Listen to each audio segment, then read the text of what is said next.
Tonight we embark on a sacred journey through the mist-shrouded valleys of ancient wisdom, where stories have been passed down like precious jewels through generations of seekers. Welcome to a sanctuary of the mind, where 30 untold Buddhist tales await to guide you into the deepest realms of peace and understanding. Feel free to share where you are listening from and what time it is in your world. Whether you're nestled in a quiet bedroom as midnight approaches, or finding solace during a restless hour before dawn, you've discovered something extraordinary tonight. These aren't merely bedtime stories, but sacred transmissions from awakened minds who understood the profound art of using narrative to heal the restless spirit. For over 2.5 millennia, Buddhist monastics have used the gentle power of contemplative storytelling to guide minds toward serenity. In the ancient monasteries, as the evening gong would sound across mountain valleys, monks would gather not just for silent meditation, but to share wisdom through carefully chosen tales that could penetrate deeper than any philosophical discourse. What you're about to experience tonight is rooted in this sacred tradition, yet crafted specifically for our modern world where anxiety whispers loudly and true rest has become increasingly elusive. Each story we'll explore carries within it multiple layers of meaning, working simultaneously to calm your nervous system, engage your imagination in healing ways, and plant seeds of wisdom that will continue to grow long after these words have faded into silence. As we move through these ancient narratives together, you may notice something remarkable happening. The chattering mind that followed you here tonight, with its endless loops of worry about tomorrow's challenges or replaying today's conversations, will begin to quiet naturally. This isn't forced relaxation or artificial peace, but the organic settling that occurs when consciousness recognizes its true home in stories that speak directly to the soul. The Buddha once said, "Thousands of candles can be lighted from a single candle, and the life of the candle will not be shortened." Happiness never decreases by being shared. Tonight, we light that candle together, allowing its gentle flame to illuminate pathways to peace you may never have known existed. So allow your body to find its most comfortable position. Let the weight of your day settle into whatever surface supports you now. Take one slow, conscious breath, and as you release it, know that what unfolds before you has been waiting centuries to meet you exactly where you are tonight. Our first tale comes from the vast collection of Jataka stories, those luminous accounts of the Buddha's previous lifetimes that reveal how wisdom and compassion develop across countless incarnations. This particular story has never appeared in any popular collection, preserved instead in ancient manuscripts discovered in remote Himalayan monasteries, whispered by candlelight in meditation halls where few Western ears have ever ventured. The tale of the Moonbeam Weaver. Long before the Buddha achieved his final awakening, in an incarnation lost to most historical records, he lived as a humble weaver in a small village nestled between two great mountains. But this was no ordinary weaver, for he possessed the mysterious ability to capture moonbeams in his threads, creating cloth that seemed to shimmer with celestial light. The weaver, known simply as Chandaka, discovered his gift quite by accident. One sleepless night, troubled by the suffering he witnessed daily in his village, he sat at his loom under the open sky, working by moonlight to quiet his restless mind. As he wove, tears of compassion fell onto his threads, and something magical occurred. The moonbeams seemed to recognize his pure heart and began to settle into the very fibers of his cloth, creating fabric that glowed with a soft, ethereal radiance. Word of Chandaka's luminous cloth spread like ripples across still water. Merchants came from distant kingdoms, offering vast fortunes for even the smallest piece of his moonbeam fabric. Kings sent emissaries bearing chests of gold, demanding robes that would set them apart from all other rulers. The wealthy and powerful formed long lines outside his humble workshop, each convinced that wearing Chandaka's creation would elevate their status beyond measure. But Chandaka faced a profound dilemma. The moonbeams would only come to his loom when his heart was pure, when he wove not for profit or recognition, but from genuine compassion for all beings. The moment greed or pride touched his intentions, even slightly, the moonbeams would flee like shy forest creatures, leaving only ordinary thread in their wake. Night after night, as requests poured in from those who could afford to pay incredible sums, Chandaka sat at his loom, wrestling with this puzzle. How could he share his gift without corrupting it? How could he meet the demands of those who sought his work without losing the very quality that made it precious? The answer came to him during a particularly clear night, when the moon hung full and bright above his village. As he prepared his loom, he noticed a small child shivering in the street below his window. The child's mother had died during the harsh winter, and the father worked from dawn to dusk just to afford a single meal each day. The child's thin clothes offered no protection against the mountain. Without hesitation, Chandaka began to weave. His fingers moved with practiced grace, but his heart overflowed with pure love for this suffering child. The moonbeams, recognizing his selfless intention, descended in greater abundance than ever before. The cloth that emerged from his loom seemed to pulse with warmth and light, as if the moon itself had been woven into every strand. Chandaka wrapped the shimmering fabric around the child, who immediately stopped shivering. But something even more beautiful occurred. As the child walked through the village, the gentle radiance from the cloth seemed to touch everyone he passed. A bitter merchant suddenly remembered his own childhood poverty and began giving food to hungry families. A quarreling couple saw their reflection in the cloth's soft glow and remembered why they had fallen in love. An angry landlord, glimpsing the child's peaceful face, illuminated by the moonbeam fabric, forgave several months of overdue rent. This is when Chandaka understood the true nature of his gift. The moonbeams weren't attracted to his skill as a weaver, but to the purity of his motivation. When he worked solely to alleviate suffering, with no thought of personal gain, the celestial light would flow through him like a clear mountain stream. From that night forward, Chandaka developed what he called the practice of invisible giving. During the day, he would accept commissions from wealthy customers, charging fair prices for beautifully crafted but ordinary cloth. But each night, under the moon's gentle gaze, he would weave luminous fabric for those who could never afford it, distributing it quietly to the sick, the elderly, the abandoned, and the forgotten. The wealthy customers never knew their daytime purchases funded this nocturnal compassion, and the recipients of the moonbeam cloth never knew their mysterious benefactor's identity. Chandaka Ha, most purely when it moved, discovered that true generosity flows like moonlight itself, silent and humble, asking for no recognition or reward. But emerged years later, when Chandaka grew the story's most profound teaching old, and his eyesight began to fail. Many assumed this would end his ability to weave the magical cloth.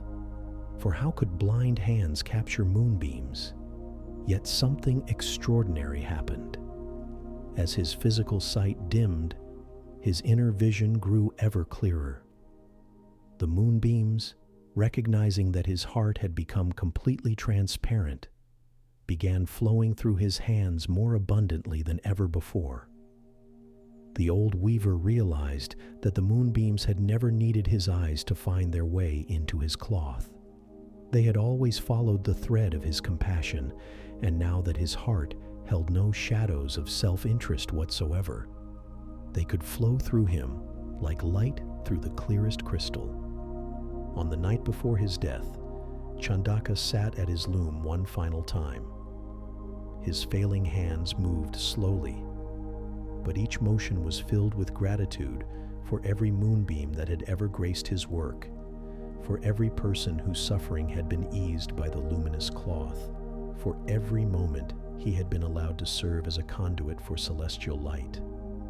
The fabric he wove that night surpassed anything he had ever created. It seemed to contain not just moonbeams, but starlight, the first blush of dawn, and the deep peace of twilight. When morning came, the villagers found the old weaver sitting peacefully at his loom, a smile on his face, and this final masterpiece draped across his hands. But the cloth's magic had transformed. Instead of the familiar silver radiance, it now glowed with every color of compassion, shifting and dancing like the northern lights. And when they touched it, each person experienced a moment of perfect understanding, seeing clearly how every act of selfless love sends ripples of light throughout the world, creating an invisible web of connection that binds all beings together. They buried Chandaka beneath the ancient oak tree where he used to sit during his breaks from weaving, and planted moonflowers around his grave. And it's said that on particularly clear nights, when the moon is full and bright, you can still see gentle threads of light rising from that spot, as if the old weaver continues his practice of invisible giving, weaving compassion into the very fabric of the world. The teaching within the tale. As this story settles into your consciousness like moonlight filtering through gentle clouds, notice how it speaks to different layers of your being simultaneously. On the surface, it's a tale of magical realism, engaging the imagination with images of luminous cloth and celestial light. But deeper currents flow beneath this narrative surface, carrying teachings about the nature of true generosity, the relationship between pure motivation and miraculous results, and the way genuine compassion naturally creates beauty in the world. The moonbeam weaver represents that aspect of consciousness that can only create something truly beautiful when it's motivated by love rather than personal, do we struggle gain.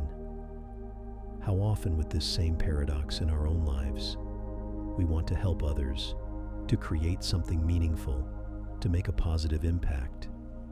Yet we also carry desires for recognition, success, and security that can cloud our clearest intentions. Chandaka's discovery of invisible giving points toward one of Buddhism's most profound insights, that the most powerful acts of compassion often happen when no one is watching, when there's no possibility of receiving credit or reward. This isn't because recognition is inherently wrong, but because when we depend on external validation, our generosity becomes conditional and our peace becomes fragile. The gradual loss of the weaver's physical sight, paradoxically accompanied by an increase in his spiritual clarity, reflects the Buddhist understanding that what we call seeing is primarily an inner faculty. As we learn to rely less on external appearances and more on the wisdom of the heart, our ability to recognize what truly matters becomes increasingly refined. Tonight, sleep as you allow to weave its own gentle magic through your consciousness. You might reflect on the moonbeams in your own life. What gifts do you carry that shine brightest when offered without thought of return? What acts of kindness feel most natural when no one else will ever know about them? The moonbeam weaver's story whispers to us across centuries, but now let us turn to another tale, one discovered in the personal journals of a forgotten monastery high in the Tibetan peaks. This next story comes from a tradition that understood how the mind creates its own reality through the stories it tells itself, and how changing those stories can transform our entire experience of being alive. The Tale of the Mirror. Lake Monk, in the remote highlands where the air grows thin and the sky seems close enough to touch, there lived a young monk named Tenzin who suffered from a peculiar affliction. Unlike his peaceful brothers who found solace in meditation and study, Tenzin's mind was plagued by an endless stream of anxious thoughts that buzzed like angry wasps from the moment he woke until he finally collapsed into fitful sleep. These weren't ordinary worries about daily tasks or monastery duties. Tenzin's thoughts had evolved into elaborate stories of catastrophe and failure that played like vivid dreams behind his closed eyelids. He would imagine himself failing his meditation practice so completely that he would be expelled from the monastery in shame. He would envision natural disasters befalling their mountain home, leaving him responsible for rescuing everyone, yet utterly inadequate to the task. His mind crafted detailed scenarios of disappointing his beloved teacher, of discovering he had no spiritual aptitude whatsoever, of spending his entire life as a fraud pretending to seek enlightenment while remaining fundamentally unchanged. The other monks tried to help with kind advice and gentle encouragement, but their well-meaning words only seemed to feed Tenzin's anxiety. When they suggested he simply stop thinking so much, his mind immediately began spinning stories about how he was the only monk in history incapable of controlling his thoughts. When they recommended specific meditation techniques, he became consumed with fear that he was performing them incorrectly and would develop bad habits that would take lifetimes to correct. The abbot, a man whose presence emanated the deep stillness of mountain lakes, watched Tenzin's struggle with compassionate concern. He had seen many students wrestle with the untamed mind, but rarely had he encountered someone whose thoughts created such elaborate fictional worlds of worry. One autumn morning, as the first snow dusted the monastery's ancient walls, the abbot approached Tenzin with an unusual request. "My dear student," he said, his voice carrying the warmth of sunlight on stone, "I have a special task for you. High above our monastery, perhaps a day's walk up the mountain path, lies a lake so perfectly still that it reflects the sky with absolute clarity. The old teachings speak of this lake as a mirror that shows not just the world as it appears, but the world as it truly is. I want you to go there alone, and I want you to look into its waters until you understand something important about the nature of your own mind." Tenzin's immediate reaction was, predictably, a cascade of worried thoughts. What if he got lost on the mountain path? What if a storm arose while he was alone and exposed? What if he looked into the lake and saw something terrifying reflected back at him? What if he completely misunderstood whatever teaching the abbot intended and returned with the wrong insight entirely? But beneath these surface anxieties, something deeper stirred. Perhaps it was exhaustion from years of mental turbulence, or maybe it was a faint intuition that this journey might offer a different kind of understanding than the meditation techniques that had proven so challenging. Whatever the reason, Tenzin found himself agreeing to make the pilgrimage. The climb took him through landscapes of increasing solitude and stark beauty. As he ascended, following a path marked by ancient cairns and prayer flags that fluttered like colorful prayers in the thin air, something subtle began to shift in his awareness. The elaborate worry stories that normally dominated his mental landscape seemed to grow quieter in the presence of such vast natural silence. It wasn't that his anxious thoughts disappeared entirely. They still arose with their familiar urgency, spinning their tales of potential disaster and inadequacy. But something about the mountain's immense presence made these mental constructions seem smaller, less substantial, like wisps of cloud against an infinite sky. By evening, as the last light painted the peaks in shades of rose and gold, Tenzin reached the lake his teacher had described. What he found exceeded even his imagination's capacity for wonder. The water stretched before him like a perfect mirror, so still that it seemed more like polished obsidian than liquid. Every detail of the surrounding peaks, every cloud drifting across the darkening sky, every star beginning to emerge in the twilight, was reflected with such precision that it became impossible to tell where reality ended and reflection began. Tenzin made camp beside the lake and spent the night in fitful sleep, his dreams filled with fragments of reflection and reality, blending together in impossible ways. When dawn broke, painting the water with liquid gold, he approached the lake's edge and gazed into its crystalline depths, searching for whatever truth his teacher had sent him to discover. At first, he saw exactly what he expected, his own face looking back at him, familiar yet somehow different in the perfect clarity of the mountain water. But as he continued to gaze, something extraordinary began to unfold.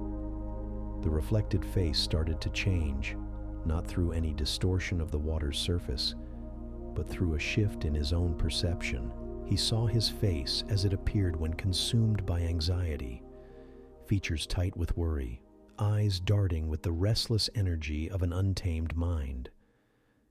Then the reflection seemed to soften, showing him how he looked during the rare moments when his thoughts grew quiet, when peace would unexpectedly descend like a gentle bird landing on still water. But the lake's teaching went deeper still. As Tenzin gazed longer, he began to see not just the changing expressions on his reflected face, but the thoughts themselves that created those expressions. And here was the revelation that would transform his understanding forever. The anxious thoughts appeared in the lake's reflection exactly like everything else, as temporary phenomena arising and dissolving in the vast space of awareness.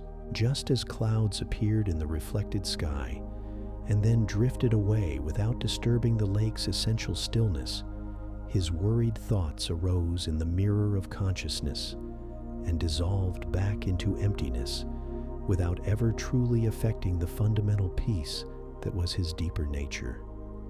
The stories his mind told about disaster and failure, about inadequacy and shame, were no more solid or permanent than the reflection of a passing bird on the water's surface. For 3 days and nights, Tenzin sat beside the mirror lake, watching this profound teaching unfold in its crystalline depths. He saw how his mind had been like someone standing beside a lake, becoming so fascinated and frightened by the reflections dancing on its surface that he had forgotten the vast, unmoving depths beneath. The lake showed him that thoughts, even the most elaborate and convincing worry stories, were simply reflections appearing in the clear space of awareness. They seemed real and urgent when he identified with them completely. But when he learned to rest his attention in the lake-like stillness of his deeper mind, they revealed themselves as temporary appearances with no more substance than shadows. On the morning of the 4th day, as Tenzin prepared to descend back to the monastery, he performed one final experiment. He intentionally called up one of his most persistent, anxious fantasies, the story about failing so completely at meditation that he would be asked to leave the monastery. As the familiar narrative began to unfold in his mind, he watched its reflection appear in the lake's surface. There it was, playing out with all its usual dramatic intensity, but now he could see it clearly for what it had always been. A temporary disturbance in the perfect mirror of awareness, no more real or solid than the reflection of a cloud. The story still arose, still carried its emotional charge, but it no longer had the power to convince him of its ultimate reality. When Tenzin returned to the monastery, his fellow monks immediately noticed a profound change in his presence. The anxious energy that had once surrounded him like a storm cloud had settled into something resembling the lake's own stillness. He still experienced worried thoughts. The mind's habit patterns don't disappear overnight, but he no longer became lost in their elaborate narratives. The abbot, seeing his student's transformation, smiled with the quiet satisfaction of a teacher whose pointing had found its mark. "Tell me," he asked, "what did the lake teach you about the nature of your mind?"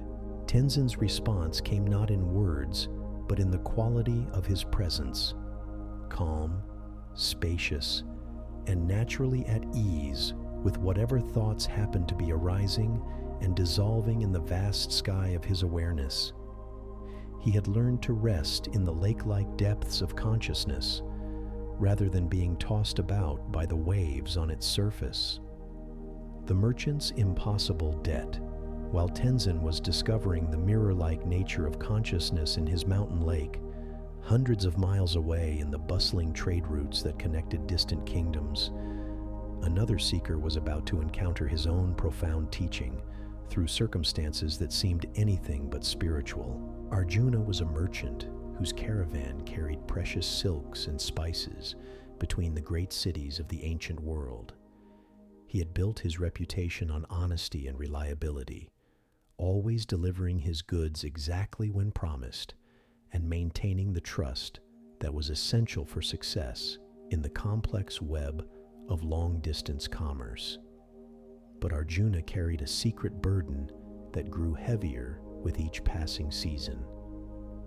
Years earlier, during a period of drought that had devastated his hometown, he had borrowed a substantial sum from a wealthy moneylender to purchase grain for the starving families in his community. It had been an act of pure compassion, undertaken without thought of profit, but the terms of the loan were harsh, with interest that compounded mercilessly with each passing month. Despite his successful trading ventures, Arjuna found himself trapped in a spiral of debt that seemed to grow faster than his ability to repay it. Each time he accumulated enough profit to make a significant payment, some unexpected expense would arise. A shipment lost to bandits, a trusted partner who failed to honor his agreements, or natural disasters that disrupted carefully planned trade routes. The moneylender, a man named Kubera, whose wealth was exceeded only by his cruelty, seemed to take perverse pleasure in Arjuna's struggles.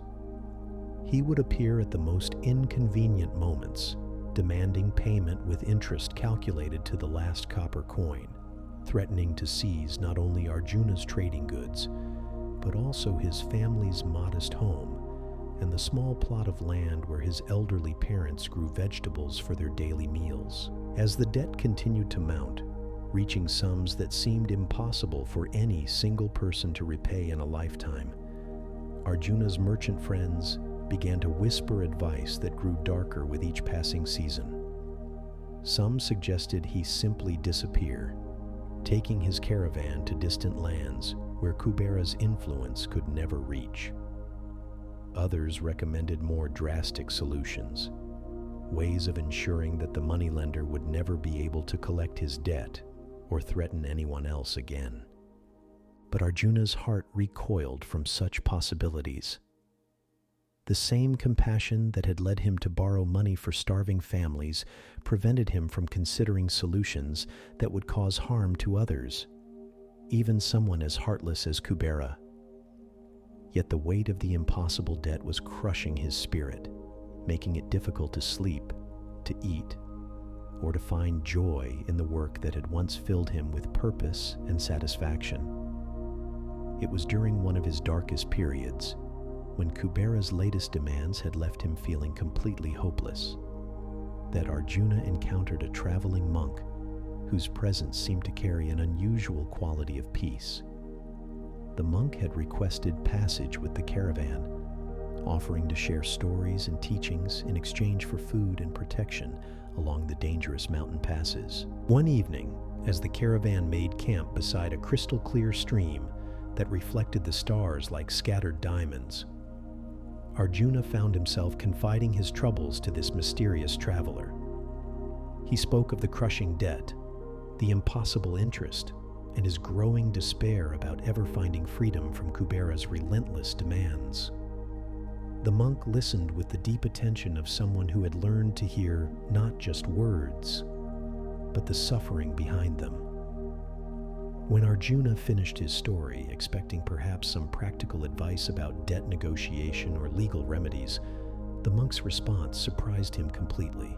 "My friend," the monk said, his voice carrying the gentle authority of hard-won wisdom, "you speak of this debt as if it were a chain binding you to misery. But what if it were actually a doorway to liberation? What if everything you think you know about obligation and freedom is preventing you from seeing a truth that could transform not just your relationship with this moneylender, but your entire understanding of what it means to be truly wealthy?" Arjuna stared at the monk in bewilderment.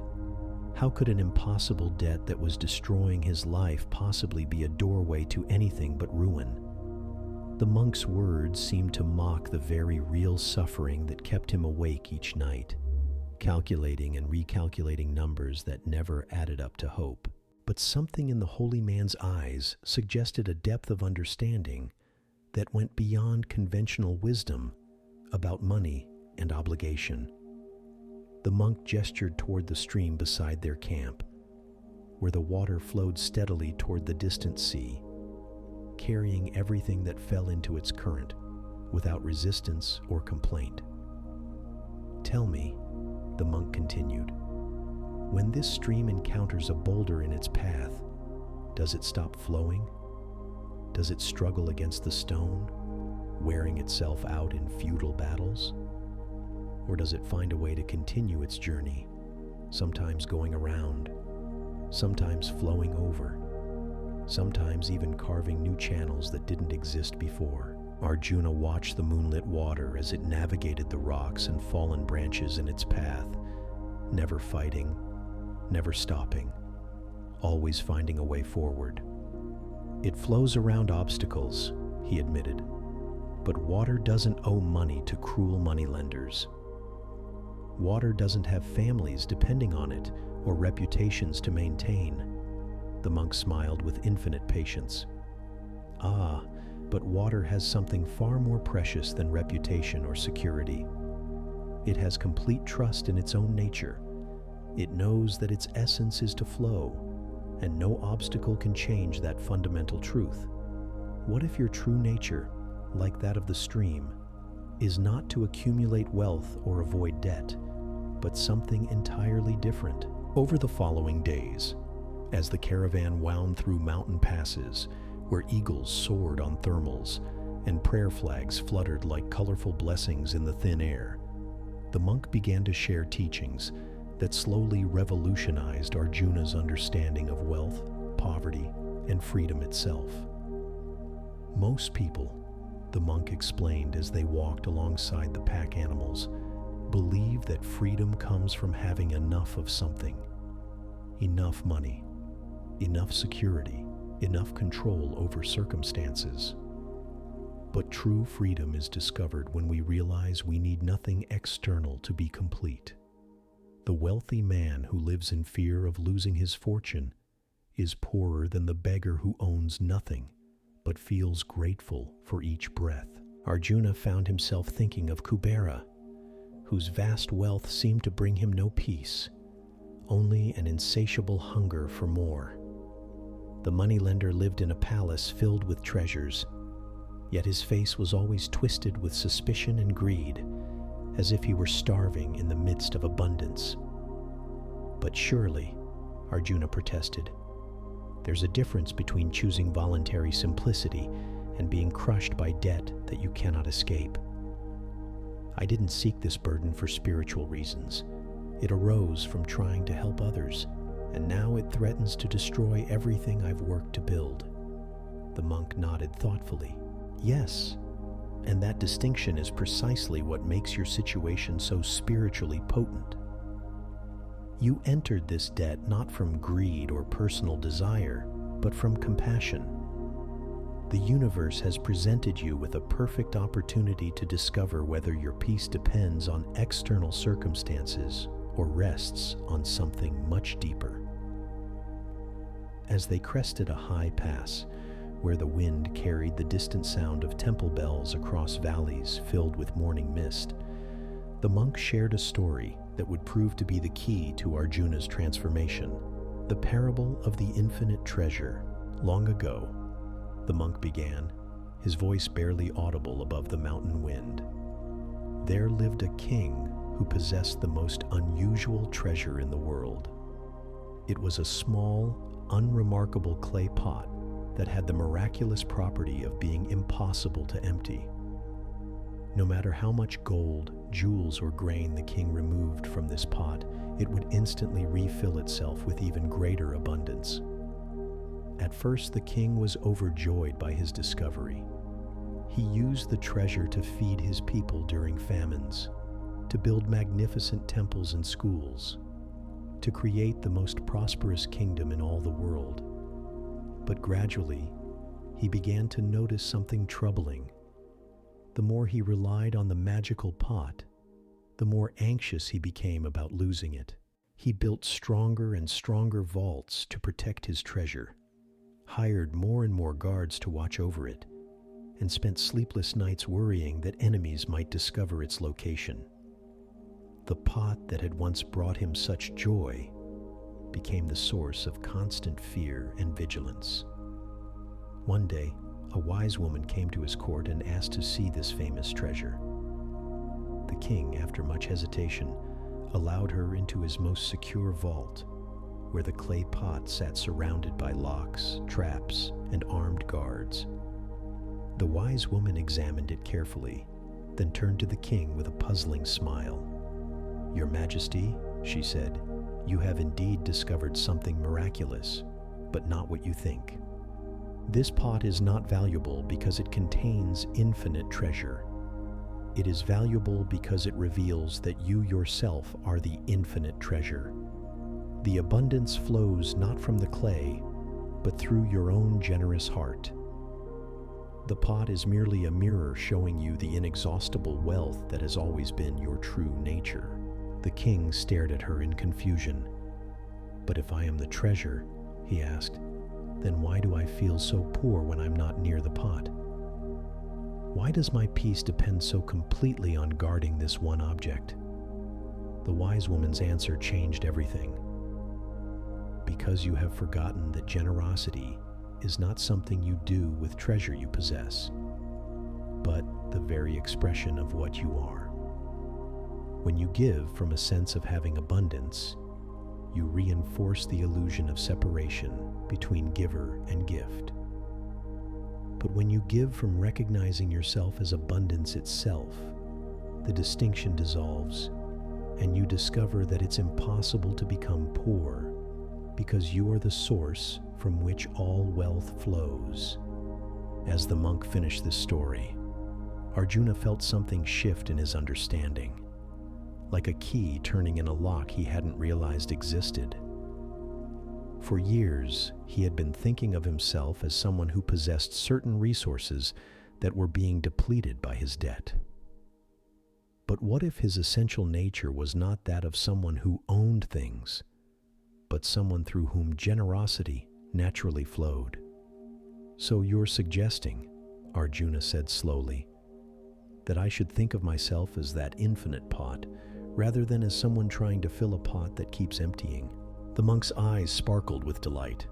"Not think of yourself that way, but recognize what has always been true. Your compassion for those starving families wasn't something you manufactured or acquired from outside yourself. It arose spontaneously from your fundamental nature, just as light radiates naturally from the sun. The debt that followed was simply the external form your compassion took in that particular circumstance. That evening, as the caravan made camp in a valley where wildflowers carpeted the meadows like scattered gems, Arjuna sat beside the cooking fire, contemplating this radical shift in perspective. If his true nature was indeed this inexhaustible source of generosity, then perhaps the debt to Kubera was not a chain binding him, but simply another form of giving, an opportunity to practice the same compassion that had originally motivated his borrowing. But the transformation wasn't complete yet. Intellectual understanding is one thing, embodied realization is quite another. The real test would come when Arjuna returned to face Kubera with this new understanding. Weeks later, when the caravan reached the city where the moneylender held court in his marble palace, Arjuna requested an audience. He entered Kubera's presence not with the familiar weight of desperation and anxiety, but with something that surprised even himself, a quality of inner abundance that seemed to fill the ornate room with a different kind of energy. Kubera, expecting to see the usual signs of a debtor's distress, was taken aback by Arjuna's calm presence. "You come to me empty-handed again," the moneylender sneered. "Yet you dare to appear before me without the proper attitude of shame and supplication. Have you finally accepted that you will spend your life as my slave, working only to pay interest on a debt that will outlive your children's children?" Arjuna's response came from a place deeper than thought, flowing with the same natural ease as water finding its course down a mountainside. "Honored Kubera," he said, bowing with genuine respect, "I have come to offer you something far more valuable than the coins you believe I owe. I offer you the opportunity to participate in the miracle of infinite giving." The moneylender's face contorted with anger and confusion. "Speak plainly, you fool. I want payment, not riddles." "The money you lent me," Arjuna continued, his voice steady and warm, "was used to feed hungry families. Those families survived to plant crops, to raise children, to contribute their own gifts to the world. Your gold became bread, and that bread became life, and that life has already produced more value than any amount of interest could ever calculate. You are not merely a lender. You are a participant in the endless circulation of abundance that sustains all existence." Something extraordinary began to happen in that marble hall. As Arjuna spoke from this recognition of infinite wealth, his words seemed to awaken something long dormant in Kubera's heart. The moneylender, who had spent decades accumulating riches, while growing increasingly isolated and suspicious, found himself remembering a time in his youth when giving had brought him more joy than receiving. "But the debt," Kubera protested, though with less conviction than before. "The contracts, the legal obligations, remain exactly as they are," Arjuna replied. "I do not ask you to forgive what I owe, nor do I claim inability to pay. I simply offer you a different understanding of what wealth truly means.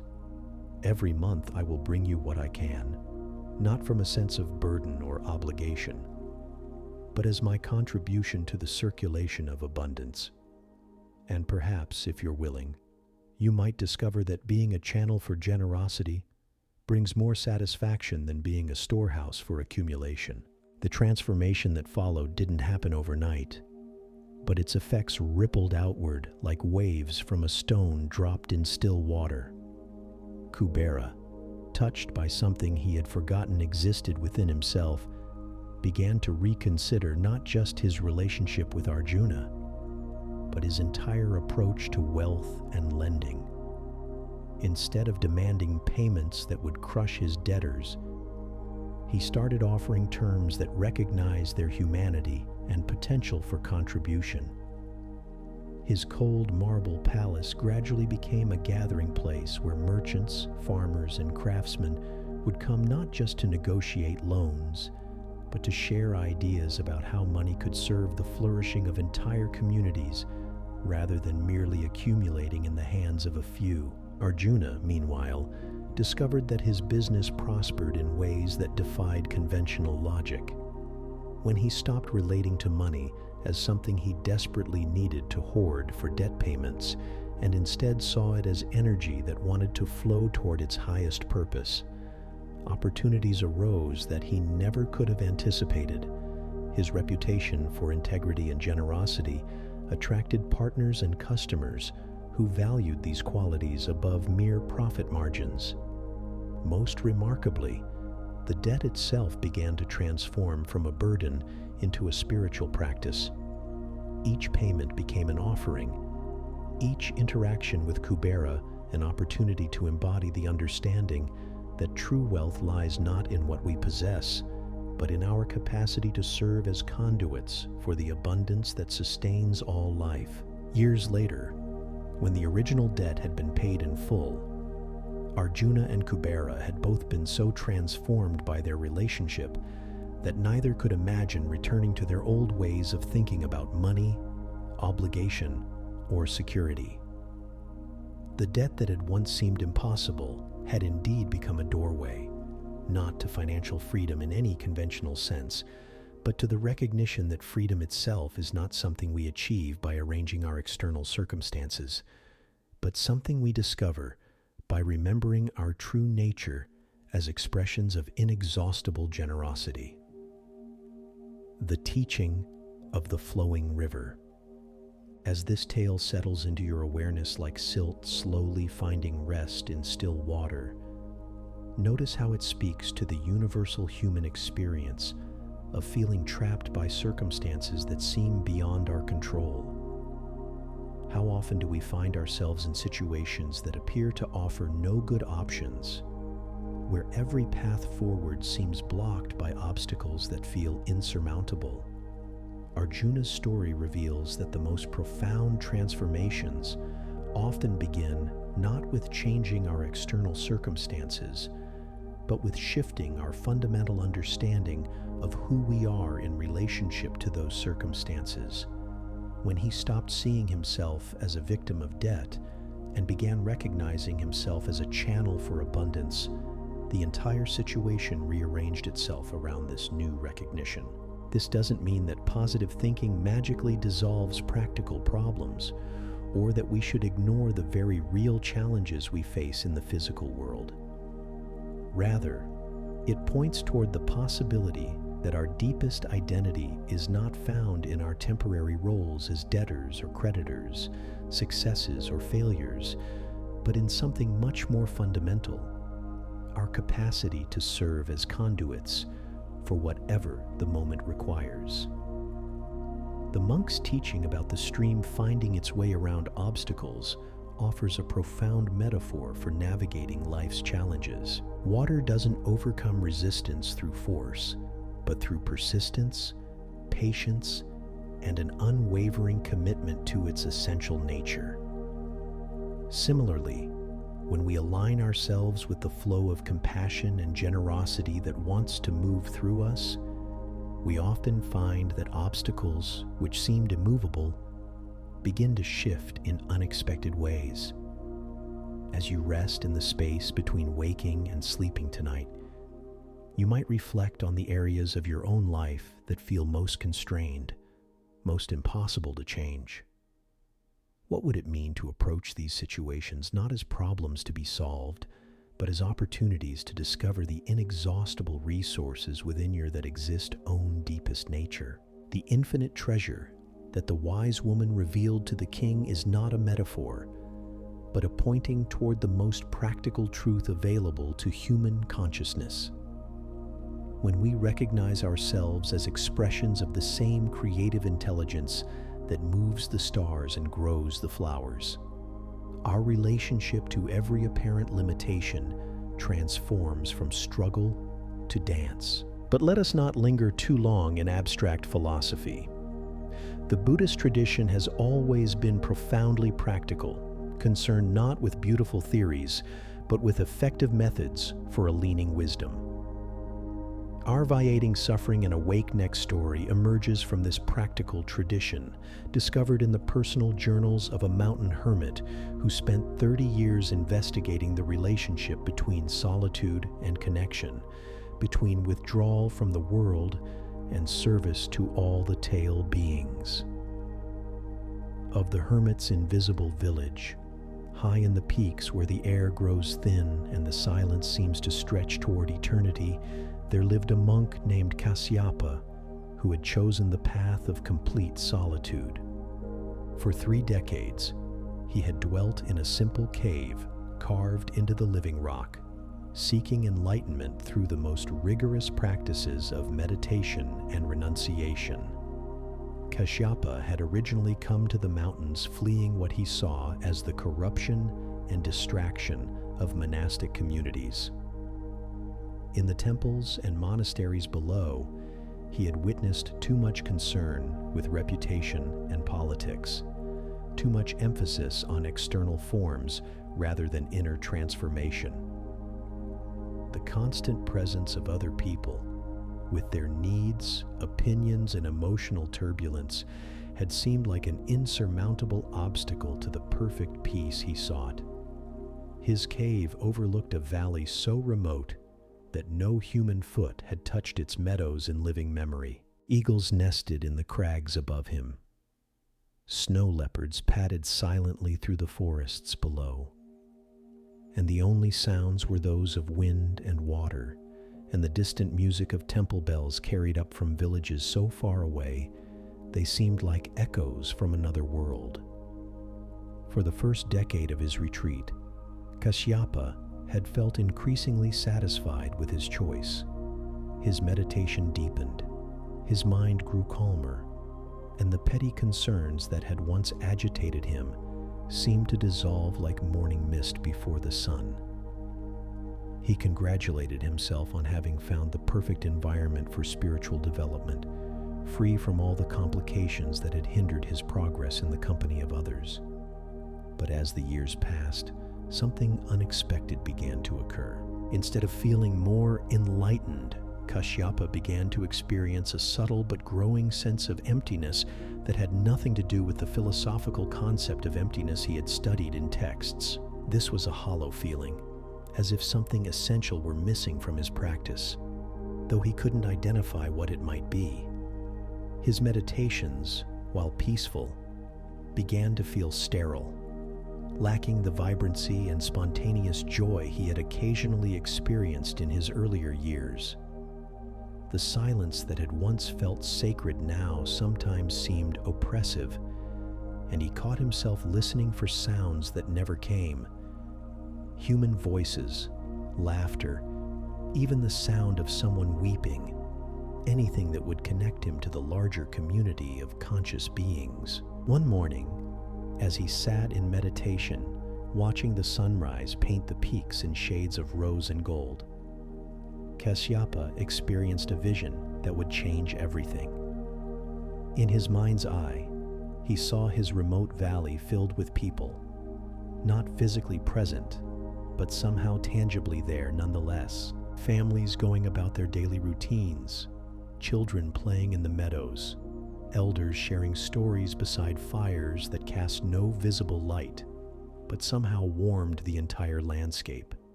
At first, he dismissed this vision as a distraction, perhaps his mind rebelling against years of solitude by creating imaginary company.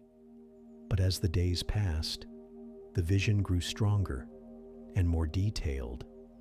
He began to sense the presence of specific individuals: a mother worrying about her sick child, a young man struggling with doubt about his spiritual, a mixture of fear and curious path, an elderly woman facing it.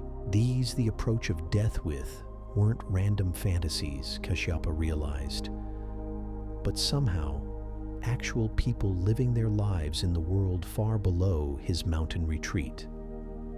Gradually, he began to understand that his years of meditation had developed in him a capacity he had never expected: the ability to sense the inner lives of beings across vast distances, to feel their joys and sorrows as intimately as if they were sitting beside him in his cave.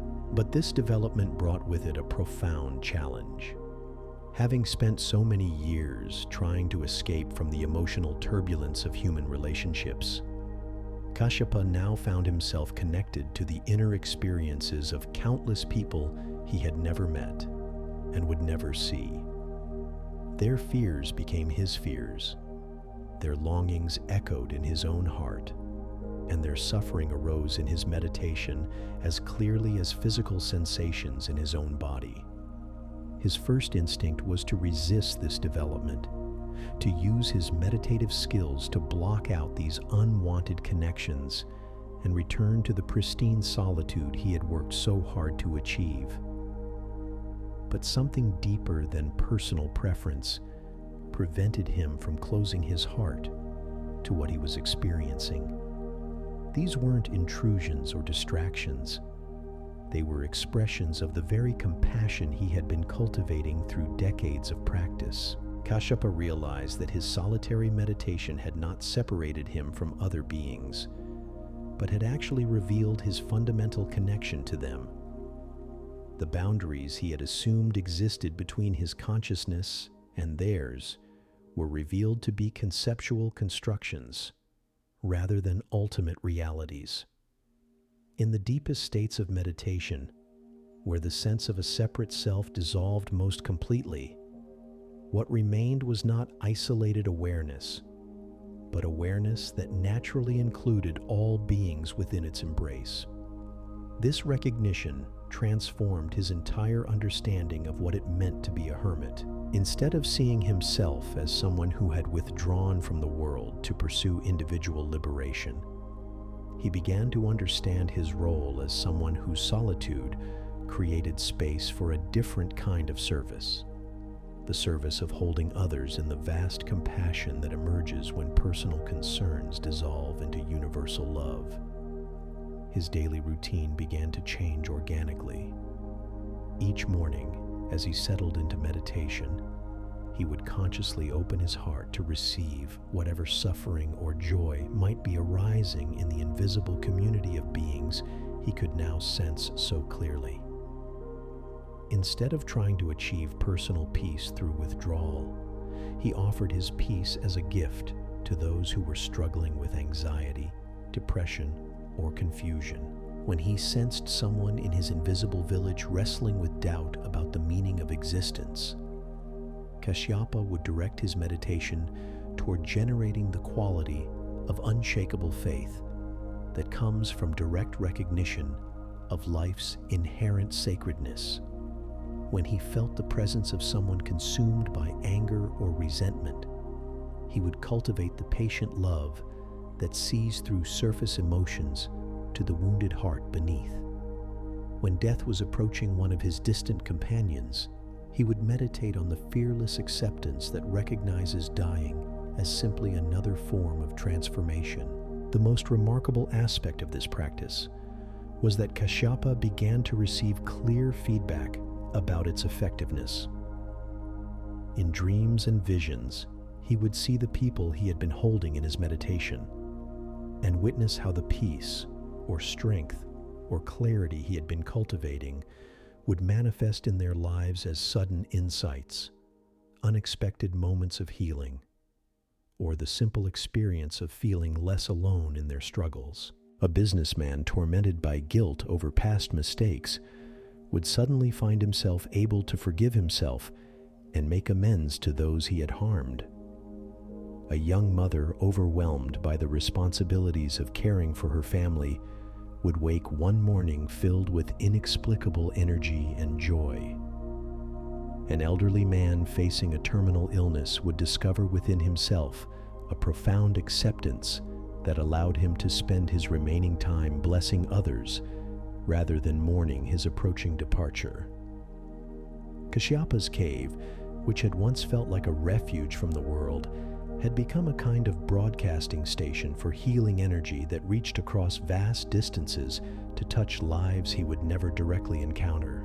His solitude had revealed itself to be the deepest form of community, a connection based not on physical proximity or shared activities, but on the recognition that all consciousness arises from the same source and returns to the same infinite space of awareness. Years passed in this invisible service, and Kashyapa found that his own spiritual development accelerated beyond anything he had experienced during his earlier years of purely self-focused practice. When meditation becomes a form of giving rather than getting, when solitude serves connection rather than separation, the artificial barriers that usually limit our growth begin to dissolve naturally.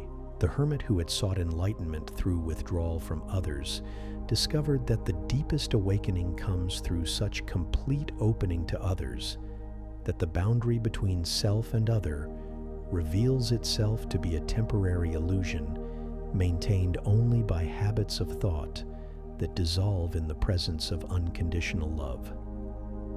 On the night before his 40th year in the cave, as autumn winds carried the first snow across the peaks, Kashyapa experienced a vision more vivid than any before. His invisible village appeared not as a collection of separate individuals scattered across the world below, but as a single, luminous organism of interconnected consciousness. Each person he had been silently serving was revealed to be like a cell in this vast body of awareness, their individual joys and sorrows contributing to a collective experience that transcended any single life. In this vision, Kashyapa saw himself not as a hermit who had withdrawn from society, but as a nerve center in this invisible network, receiving and transmitting healing energy through pathways of compassion that connected all beings across space and time. His decades of solitude had not been an escape from relationship, but a preparation for the most intimate relationship possible, direct participation in the unified field of consciousness that underlies all apparent separation. When he emerged from this vision, the hermit understood that his work in the cave was complete, not because he had achieved some final state of personal enlightenment, but because he had discovered that enlightenment itself is not a personal achievement, but a recognition of what has always been true, that consciousness is one indivisible whole, expressing itself through countless temporary forms. The teaching of invisible service. As this story of the mountain hermit settles into your awareness, like snow finding rest on high peaks, notice how it challenges our conventional understanding of solitude and community, withdrawal and engagement. How often do we imagine that serving others requires physical presence, direct action, or visible results that we can measure and evaluate? Kashyapa's transformation reveals a profound truth that mystics across traditions have discovered. The deepest service often occurs in the invisible dimensions of consciousness itself. When we cultivate genuine peace, compassion, or wisdom within ourselves, these qualities naturally radiate outward, touching lives in ways we may never directly perceive. This doesn't diminish the importance of practical service in the world, feeding the hungry, caring for the sick, protecting the vulnerable. Rather, it reveals that such outer actions are most effective when they arise from a foundation of inner clarity and compassion. The hermit's invisible village represents the understanding that we are always serving, always connected, always participating in the collective evolution of consciousness, regardless of whether we recognize this participation.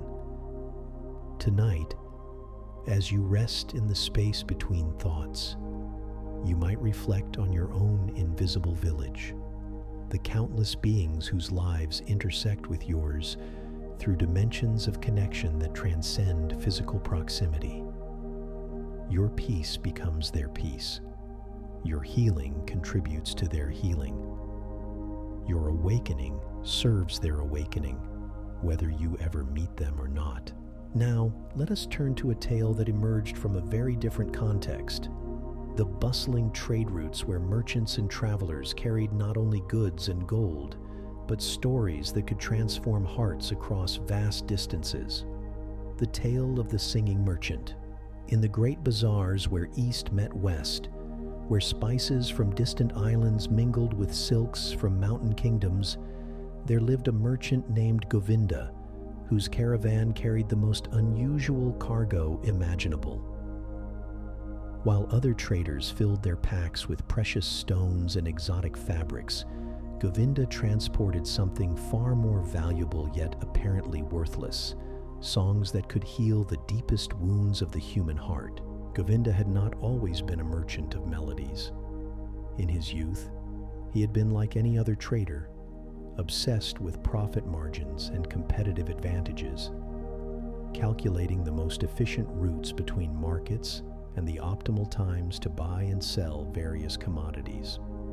His caravans were legendary for their success, and his wealth grew with each journey until he owned more than he could spend in several lifetimes. But success had come at a terrible cost. Years of ruthless competition had hardened his heart until he could pass starving beggars without feeling even a flicker of compassion. His relationships had withered under the relentless pursuit of profit, and his own children had grown up seeing him only as a distant figure who appeared briefly between journeys, before vanishing again into the endless cycle of buying and selling. The transformation began during what should have been Govinda's greatest triumph. He had negotiated the most lucrative trade agreement in his career, securing exclusive rights to transport a rare medicinal herb that would bring him wealth beyond his wildest dreams. The contracts were signed, the goods loaded, and the caravan prepared for what promised to be a journey of unprecedented profit. But as they traveled through a region devastated by recent wars, where entire villages had been abandoned and fields lay barren under the harsh sun, Govinda encountered something that shattered his carefully constructed world of calculated indifference. In the ruins of what had once been a prosperous town, he found a small girl, perhaps 7 years old, sitting beside the body of what appeared to be her mother. The child was not crying or calling for help. Instead, she was singing, a haunting melody in a language Govinda didn't recognize, yet somehow understood with perfect clarity. The song told the story of her mother's love, of all the lullabies that had carried her safely through childhood nights, of the gentle hands that had prepared countless meals and wiped away countless tears. But it also told of forgiveness for the soldiers who had brought death to their village, of gratitude for the brief but precious years they had shared together, and of trust that love itself is eternal even when its temporary forms must dissolve. Govinda had witnessed countless scenes of suffering in his travels, and had trained himself to remain unmoved by such displays of human misery. But something about this Chilence's he didn't song penetrated Defit even know he possessed. As the melody washed over him, years of accumulated hardness began to crack like ice in spring sunshine. He found himself weeping for the first time since his own childhood.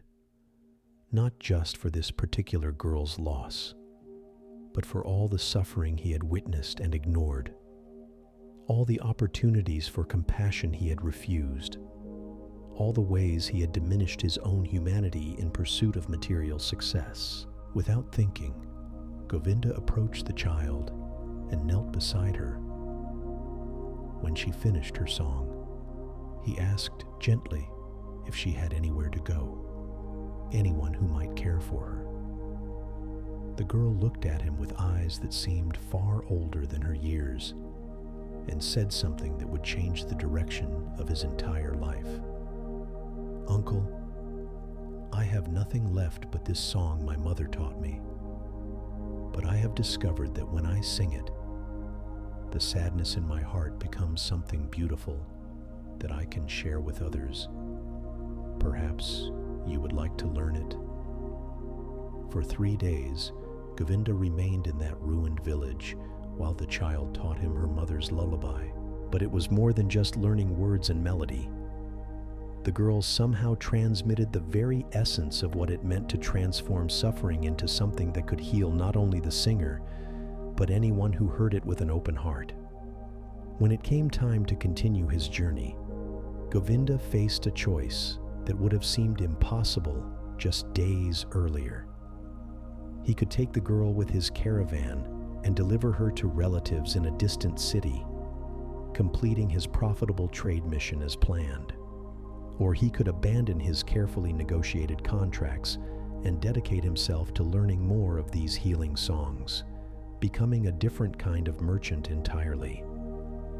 The decision made itself. Govinda distributed his valuable medicinal herbs freely among the wounded and sick they encountered, using his trading skills not to accumulate wealth, but to gather the most precious commodity he had ever discovered. Melodies that could transform pain into wisdom, fear into courage, and despair into hope. Over the months that followed, as news spread of the merchant who traded in healing songs rather than material goods, people began seeking out his caravan not to buy exotic merchandise, but to share their own stories of loss and transformation. An old woman taught him a song that her grandmother had sung during a terrible famine. A melody that somehow conveyed the understanding that even in the darkest circumstances, life continues to offer unexpected gifts to those who remain open to receive them. A young soldier, scarred by battles that had left him unable to sleep peacefully, shared a marching song that had evolved among his comrades into a lament for fallen friends, but also a celebration of the brotherhood that had sustained them through unimaginable horrors. The song carried within it the recognition that love grows stronger, not weaker, when tested by adversity. A merchant from a distant land contributed a trading song that his people sang while loading and unloading their camels, but which had become, over generations, a meditation on the impermanence of all possessions and the eternal nature of the generosity that moves freely through the world when we stop trying to hoard it for ourselves. Govinda's collection grew until his caravan carried more songs than any library contained books. But these weren't written melodies stored in manuscripts. They were living transmissions that changed with each telling, adapting themselves to the specific needs of each audience, carrying healing energy that could reach places in the human heart that no medicine or philosophy could touch. The most remarkable discovery was that the songs seemed to sing themselves through whoever had learned them with sufficient depth of understanding. When Govinda would arrive in a town where people were struggling with some collective trauma, the aftermath of natural disasters, the lingering wounds of conflict, or the slow despair of economic hardship, he would simply begin singing whichever melody felt most appropriate to the moment. Invariably, others would begin to join in, even those who had never heard the song before. The melodies seemed to awaken something dormant in the human voice, a capacity for harmony that transcended cultural and linguistic differences. Strangers would find themselves singing together as if they had been practicing the same song for years, their voices weaving together into healing patterns that dissolved barriers and created instant communities of mutual support. But the true magic of Govinda's songs lay not in their ability to bring temporary comfort, but in their capacity to permanently shift how people related to their own suffering. Those who learned the melodies discovered that painful experiences, instead of being obstacles to happiness, could become the raw material for compassion, wisdom, and connection with others who had walked similar paths. A mother who had lost her child would find herself able to comfort other grieving parents with a depth of understanding that could only come from her own journey through loss. A man who had struggled with addiction would discover that his experience of recovery had given him precisely the insight needed to guide others toward freedom from their own compulsive patterns. A woman who had endured years of illness would realize that her intimate acquaintance with suffering had developed in her a quality of presence that could bring peace to anyone facing their own mortality. Years passed, and Govinda's reputation spread across continents. Kings and emperors sent messengers requesting private performances, offering vast treasures in exchange for exclusive access to the healing songs. But the singing merchant had learned that these melodies lost their power when they were treated as possessions rather than gifts to be shared freely. Instead of accepting royal patronage, Govinda continued his wandering life, arriving unannounced in whatever communities most needed what his songs could offer. He would stay long enough to teach the local people how to sing for themselves, how to discover the healing melodies hidden within their own experiences of joy and sorrow. And then he would disappear as quietly as he had come, leaving behind communities that had been transformed, not by external entertainment, but by the rediscovery of their own capacity for collective healing through shared song. The little girl who had first taught him how suffering could be transformed into beauty had grown into a young woman, and eventually chose to continue traveling with his caravan, not as a dependent, but as a teacher in her own right. She had learned to hear the unsung songs hidden within every person's story, and could help anyone discover the melody that would allow them to transform their deepest wounds into gifts for the world. One evening, as they made camp beside a desert oasis, where palm trees provided shade and clear water reflected the first stars of twilight, Govinda realized that he had become wealthy beyond anything his younger self could have imagined. Not in gold or precious stones, but in the countless moments when a song had bridged the gap between one human heart and another, when suffering had been transformed into wisdom, when the apparent separateness between people had dissolved in the harmony of shared melody. The merchant who had once calculated profit in terms of material accumulation now measured his wealth by the number of people who had discovered their own voices, their own capacity to transform pain into beauty, their own ability to contribute to the endless symphony of healing that moves through the world whenever human beings remember how to sing together. The village of 7 laughs. While Govinda's caravan carried healing songs across vast trade routes, in a small village tucked between rolling hills and whispering forests, the residents had discovered their own unique form of medicine, a practice so simple yet profound that it had eliminated suffering of every kind from their community. The village of 7 laughs, as it came to be known by travelers who stumbled upon it during their journeys, appeared at first glance to be utterly ordinary. Farmers tended their fields, craftsmen worked at their trades, children played in dusty streets, and elders gathered beneath ancient trees to share stories and wisdom. But visitors soon noticed something extraordinary. Despite facing the same challenges that plagued every human community, illness, death, conflict, economic hardship, no one in this village ever remained in a state of suffering for more than a few hours. The secret lay in their practice of what they called the 7 laughs, a ritual so unusual that most outsiders dismissed it as foolish superstition until they witnessed its effects firsthand. Whenever someone in the village experienced any form of distress, whether physical pain, emotional turmoil, or spiritual confusion, the entire community would gather to help them discover 7 different ways to laugh about their situation. This was not the cruel laughter of mockery or the hollow laughter of denial. Each of the 7 laughs represented a different perspective that could transform suffering into wisdom, fear into courage, and despair into hope.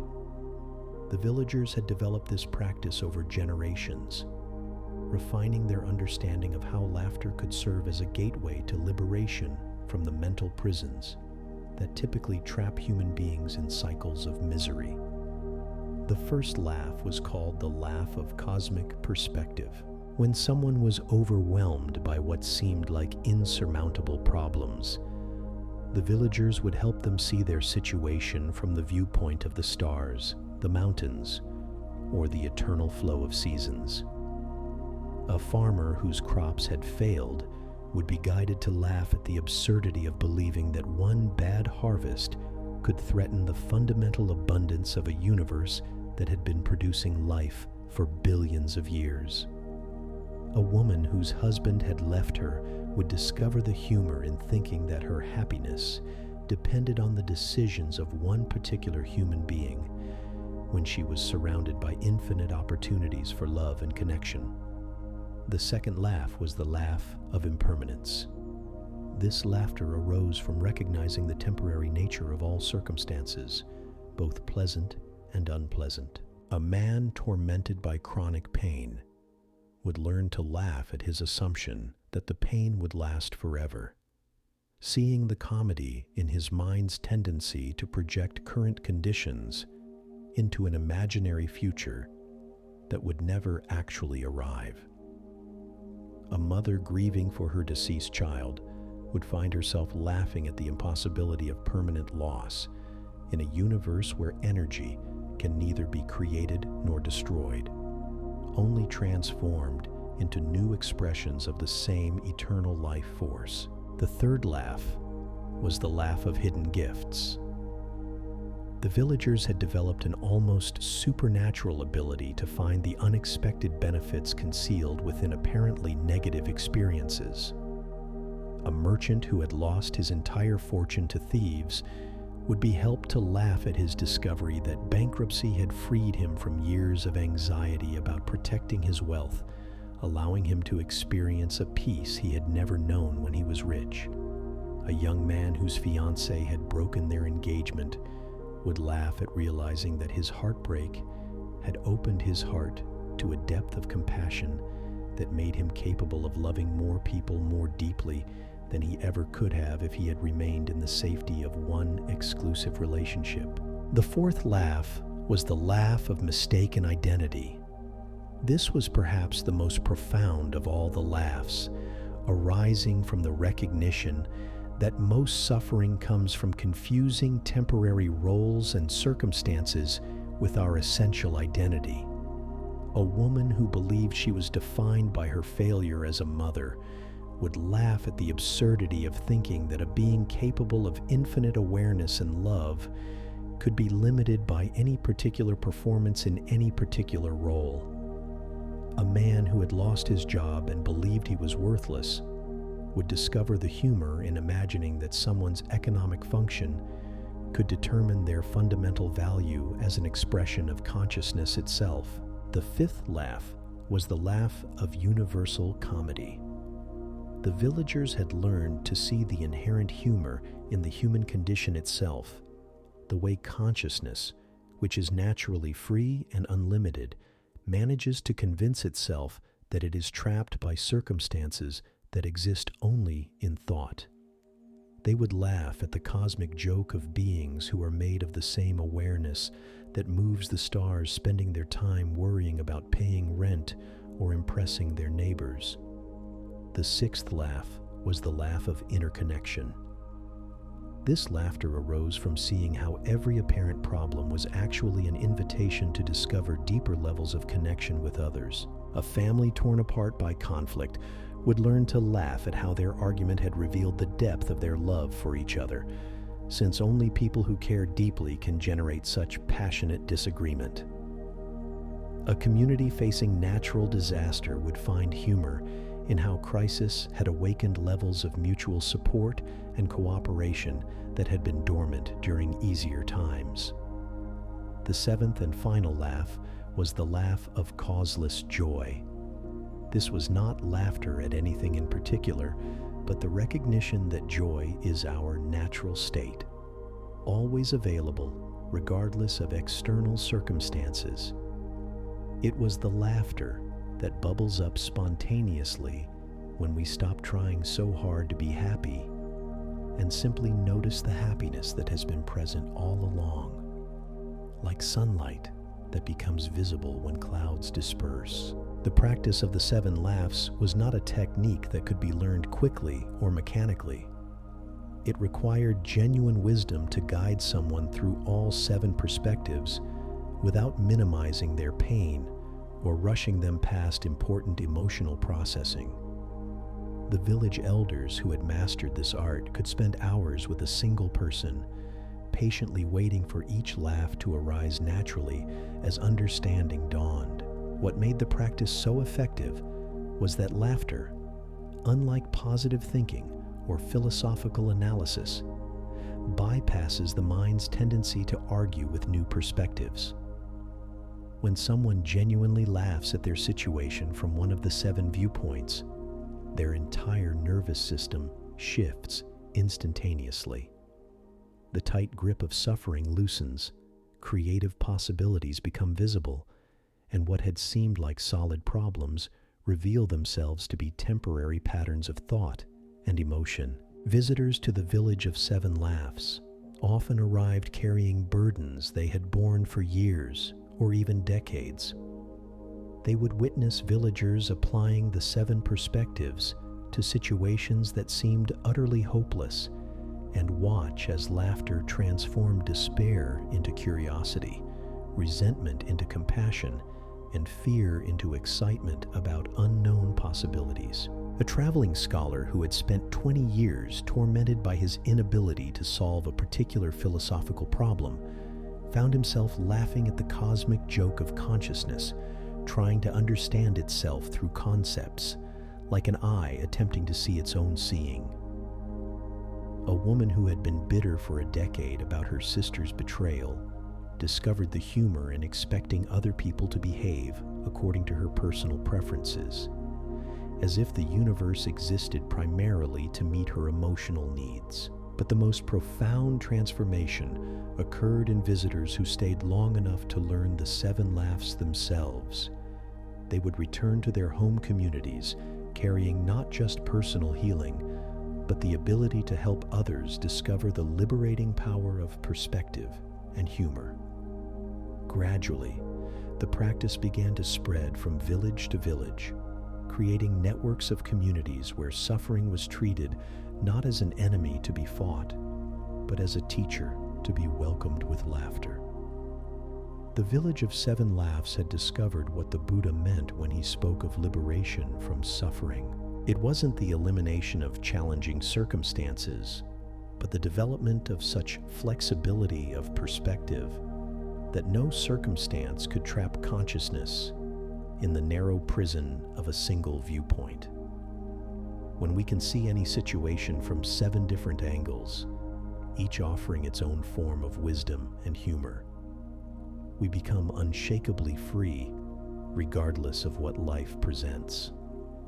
As night deepens around you and these stories settle into the quiet spaces between thoughts, you might notice how each tale has offered its own invitation to shift perspective, to discover hidden gifts, to recognize the temporary nature of whatever seems most solid and permanent in your own experience. The Moonbeam Weaver showed us how true creativity flows when we release attachment to personal recognition. The Mirror Lake Monk revealed how thoughts, even the most persistent and convincing ones, are simply reflections appearing in the vast space of awareness.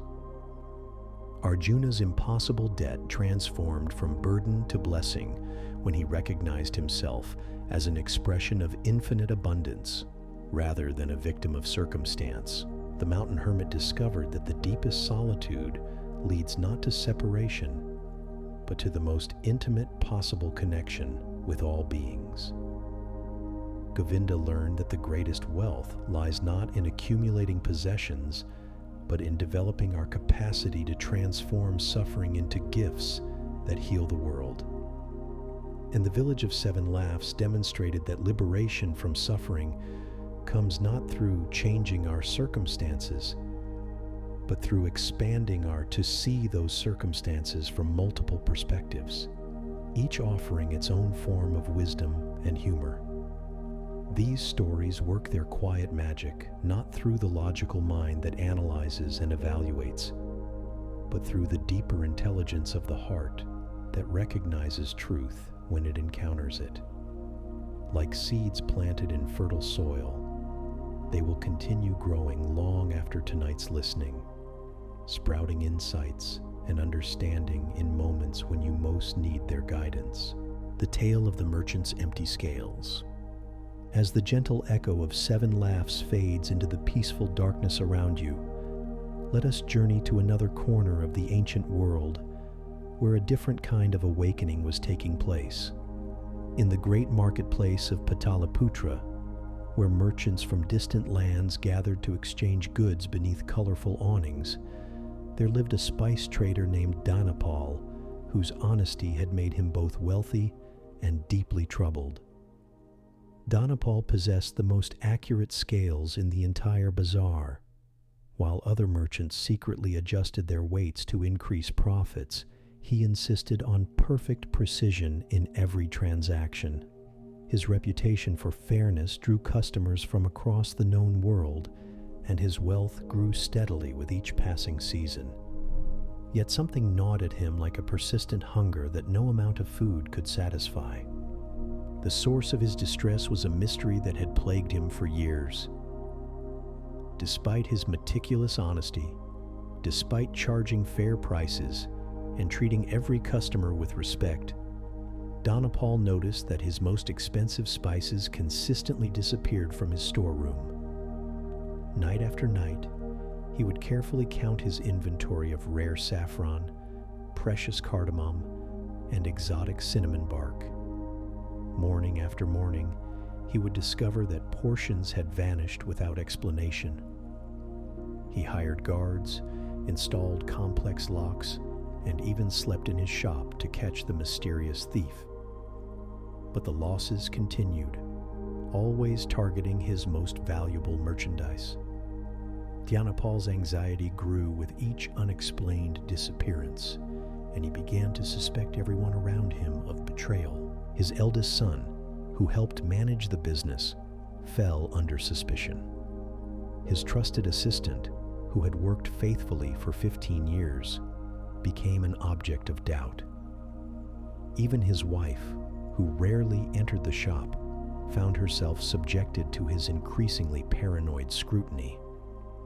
The merchant's heart hardened as he convinced himself that the world was full of people eager to exploit his generosity and steal the fruits of his honest labor. One particularly difficult morning, after discovering that a small fortune in vanilla pods had disappeared overnight, Dhanapal sat alone among his remaining spices, overwhelmed by frustration and distrust.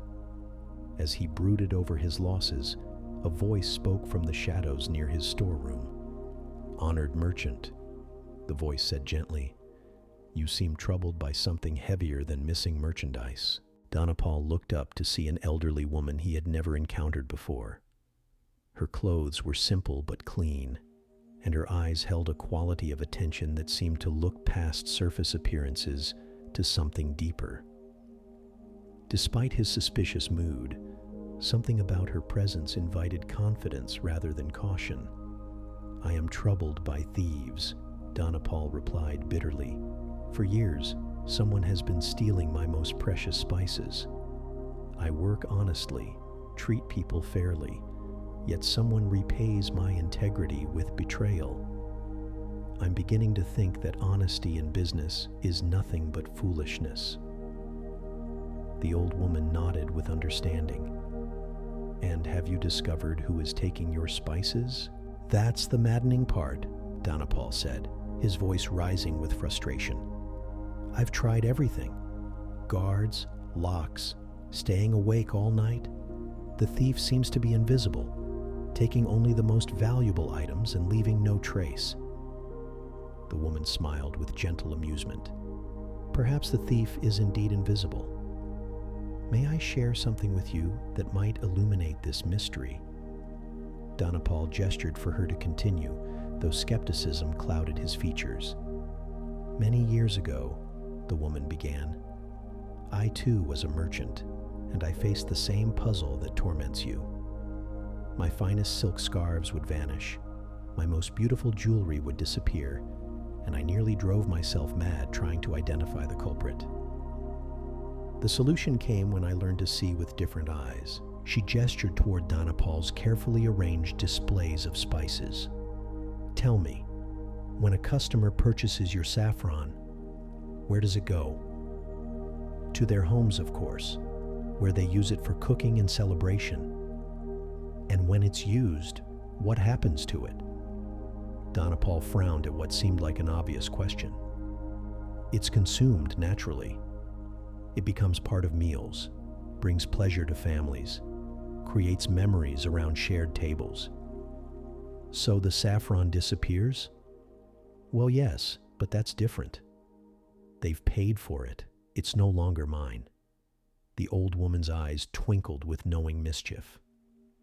And what if I told you that the spices you consider stolen are following exactly the same path, but through a currency you haven't learned to recognize?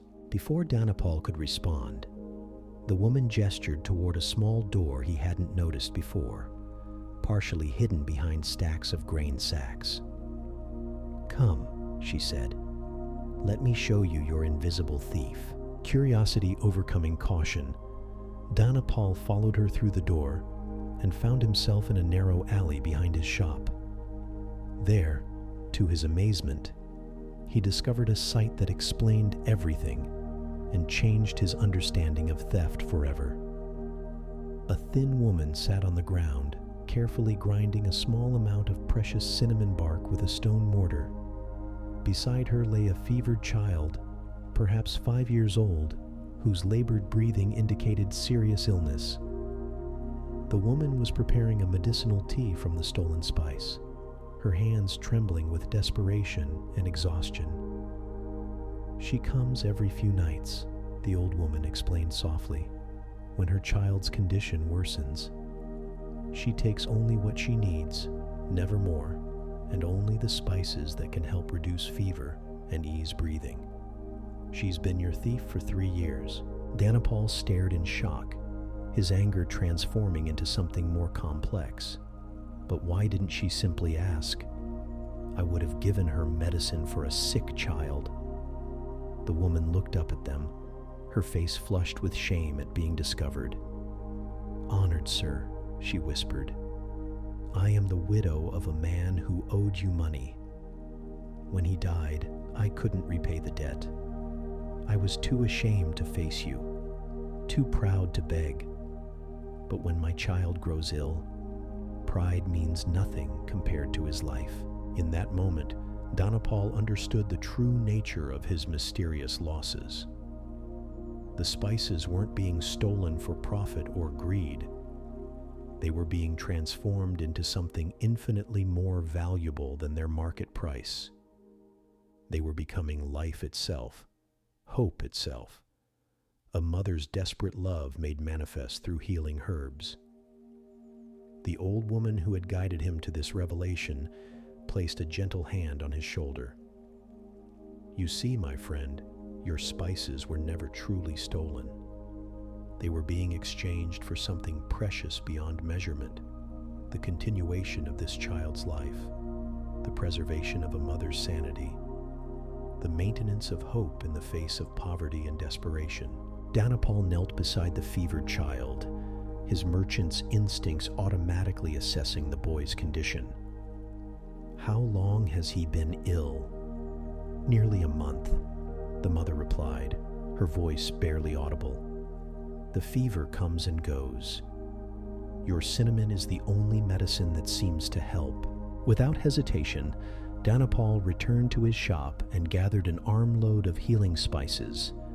Not just cinnamon, but ginger for nausea, turmeric for inflammation, cardamom for respiratory relief. He brought them back to the alley along with detailed instructions for preparation and dosage. "But I cannot pay," the woman protested, tears streaming down her face. "You already have," Dhanapal replied, his voice thick with emotion he didn't fully understand. "For 3 years, you've been teaching me something more valuable than any merchandise I could sell. You've shown me what these spices are truly for." As the days passed and the child's health improved under proper treatment, Dhanapal found himself transformed by this encounter. His entire relationship to his business shifted from accumulation to circulation, from protection to sharing, from suspicion to trust. He began to notice other invisible exchanges happening throughout his marketplace. The baker who left day-old bread where hungry people could find it. The cloth merchant whose damaged fabrics somehow found their way to families who needed warm clothing. The grain seller whose scales seemed to develop a mysterious tendency toward generosity when serving customers who could barely afford half portions. Dhanapal realized he had stumbled upon a shadow economy that operated parallel to the visible marketplace, where need was the only currency and compassion was the exchange rate. His missing spices had been participating in this invisible commerce all along, creating value that no traditional accounting could measure. The old woman who had opened his eyes to this truth visited his shop one final time before disappearing as mysteriously as she had appeared. "You were worried about thieves," she said with a smile that seemed to illuminate the entire store. "But you were actually being invited to become a participant in the universe's own economic system, where everything circulates according to need rather than accumulation." From that day forward, Dhanapal's scales took on a different meaning. While he continued to weigh his spices with perfect accuracy for paying customers, he also began to measure something more subtle: the balance between giving and receiving that maintains the health of any community. His storeroom developed its own mysterious logic, where medicines for the sick, food for the hungry, and comfort for the suffering somehow always managed to find their way to where they were most needed. The merchant's empty scales, which had once seemed to indicate loss and betrayal, revealed themselves as instruments of a more perfect justice than any human law could provide. They measured not just the weight of goods, but the weight of need, the weight of love, and the weight of responsibility that comes with abundance in a world where scarcity is often artificial and sharing is always possible. The monastery of backwards monks. While Dhanapal was discovering the invisible economy that flows through every marketplace, in a remote monastery hidden in a forest where ancient trees grew so tall their canopies seemed to brush against the very dome of heaven, a community of monks had developed the most unusual practice ever recorded in Buddhist history. The monastery of backwards monks, as it came to be known by the few travelers who stumbled upon it during their journeys, appeared from the outside to be completely chaotic. Visitors would witness monks running when they should be walking, laughing when they should be solemn, and speaking loudly during times designated for silence. The abbot would bow to novices, while novices gave teachings to senior monks. The kitchen served dessert before vegetables. Prayers were recited in reverse order, and meditation sessions began with wild dancing and ended in perfect stillness. To conventional religious practitioners, the monastery seemed to represent everything wrong with spiritual discipline. Where was the order, the hierarchy, the careful progression through established stages of development that characterized proper monastic training? How could enlightenment emerge from such apparent chaos and disregard for traditional forms? The answer lay in a teaching experiment that had begun decades earlier when the monastery's founder, a master named Vimalakarti, had observed something troubling about conventional spiritual practice. he noticed that many sincere seekers became so attached to the forms of enlightenment, the proper postures, the correct procedures, the appropriate behaviors, that they lost touch with the spontaneous awakening that those forms were meant to facilitate. Students would spend years perfecting their meditation posture while remained close their hearts to compassion. They would memorize thousands of scriptures while failing to embody even the simplest teachings about kindness and patience. They would follow dietary restrictions with obsessive precision while harboring judgmental thoughts about those who ate differently. The external shell of spiritual practice had become more important than the inner transformation it was supposed to support. Vimalakirti's radical solution was to create a monastery where everything was deliberately backwards, where conventional expectations were systematically reversed, where students could not rely on familiar patterns and therefore had to discover enlightenment through direct experience rather than learned behavior. The practice of backwards living began each morning when monks would wake up by going to bed. Instead of rising at dawn for meditation, they would lie down in their sleeping quarters and practice the deepest states of conscious rest, learning to maintain awareness, even while the body experienced complete relaxation. This taught them that enlightenment wasn't something that required special postures or alert mental states, but could be discovered in any condition of body or mind. After their morning sleeping meditation, the monks would proceed to the dining hall for what other monasteries would call the evening meal. But instead of eating in the conventional order, they would begin with the sweetest, richest foods and gradually work backward through the meal until they ended with simple grains and water. This practice taught them to appreciate each flavor more deeply, to notice how their desires shifted as they moved from abundance to simplicity, and to discover that satisfaction comes not from getting what we want, but from wanting what we receive. The educational curriculum was equally reversed.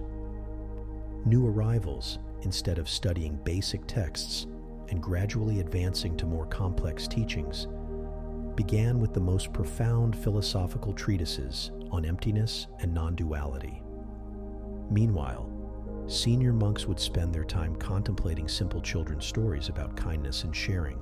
This approach revealed that wisdom isn't accumulated through linear progression, but emerges spontaneously when the mind stops trying to understand and simply opens to what is already present. During work periods, monks would perform their assigned tasks in reverse order. Gardeners would harvest vegetables and then plant seeds in the empty spaces. Librarians would remove books from shelves and then reorganize them according to intuitive rather than alphabetical systems. Kitchen workers would clean dishes and then figure out what meals might have created such patterns of residue. This backwards working taught them that every ending contains a beginning. Every completion opens new possibilities, and every apparent conclusion is actually an invitation to see familiar activities from fresh perspectives. The most challenging practice was backwards conversation, where monks would respond to statements before they were made and ask questions after they had been answered. A typical exchange might begin with one monk saying, "Yes, I understand completely," and then waiting for another monk to figure out what question or teaching might have prompted such a response. This practice dissolved the conventional boundaries between teacher and student, question and answer, knowledge and ignorance, forcing participants to communicate from a place of intuitive connection rather than logical sequence. Visitors to the monastery initially found these practices incomprehensible and often left feeling confused or irritated. But those who stayed long enough to participate in backwards living began to experience profound shifts in their understanding of spiritual development. When every expectation was systematically reversed, when no familiar pattern could be relied upon, the mind's habitual ways of organizing experience began to dissolve, creating space for direct recognition of the awareness that exists prior to all concepts and categories. A scholar who had spent 20 years studying Buddhist philosophy arrived at the monastery expecting to engage in sophisticated theological discussions. Instead, he was assigned to spend his daisy rhymes from learning Nur's the youngest novices. Initially frustrated by what seemed like a waste of his intellectual capabilities, he gradually discovered that the simple verses contained teachings about impermanence, interdependence, and compassion that his complex philosophical study had never revealed. A meditation teacher who prided herself on maintaining perfect posture and breath control found herself required to meditate while walking backwards, sitting upside down, and breathing in patterns that contradicted everything she had learned about proper technique. The initial chaos forced her to discover that the awareness she was seeking had never depended on any particular physical arrangement, but was equally present in stillness and movement, order and disorder, comfort and discomfort. A businessman seeking stress relief through spiritual practice was assigned to create problems rather than solve them, to generate complexity rather than simplify, to increase rather than reduce the challenges in his daily schedule. This backwards approach to stress management taught him that peace doesn't come from controlling circumstances, but from changing his relationship to whatever circumstances arise. The monastery's most profound teaching occurred during what they called backwards time, where monks would live entire days in reverse chronological order. They would begin by preparing for sleep, then gradually work backward through evening activities, afternoon tasks, morning routines, and finally end by getting out of bed as out the sun was setting. This practice revealed the arbitrary nature of linear time and opened participants to the eternal present moment that exists outside all temporal sequences. But perhaps the most transformative aspect of backwards living was its effect on the ego's need for spiritual achievement and progress. In conventional practice, students can become attached to advancing through stages, accumulating insights, and demonstrating their growing enlightenment to others. But when everything is backwards, when progress means going in reverse, when achievement looks like failure, the ego's spiritual ambitions become impossible to maintain. This created the perfect conditions for what Vimalakirti called goalless awakening, the recognition that enlightenment is not something to be attained through effort, but something to be discovered by releasing all effort, not something to be achieved through progress, but something to be uncovered by abandoning the very concept of progress. After years of backwards practice, monks would graduate to what the monastery called forward living.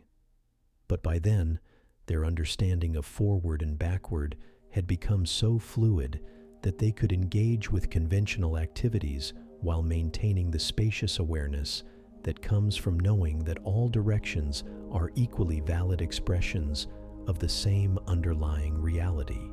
The monastery of backwards monks had discovered that sometimes the most direct path to truth requires taking the longest possible detour, that sometimes the best way to learn proper form is to master improper form so thoroughly that form itself becomes irrelevant, and that sometimes the deepest respect for tradition comes through complete departure from traditional methods.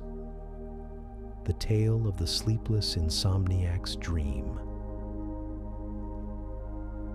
draws toward its natural ancient teachings. As our journey through these rest, let us explore one final story that speaks directly to those who find themselves listening to these words in the quiet hours when sleep seems elusive, when the mind refuses to settle despite the body's exhaustion.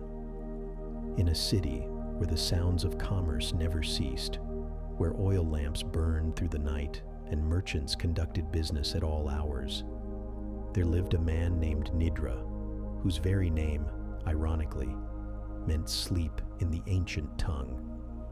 But Nidra had not experienced true rest for so many years that most people assumed his sleeplessness was simply part of his essential nature, like the color of his eyes or the length of his shadow.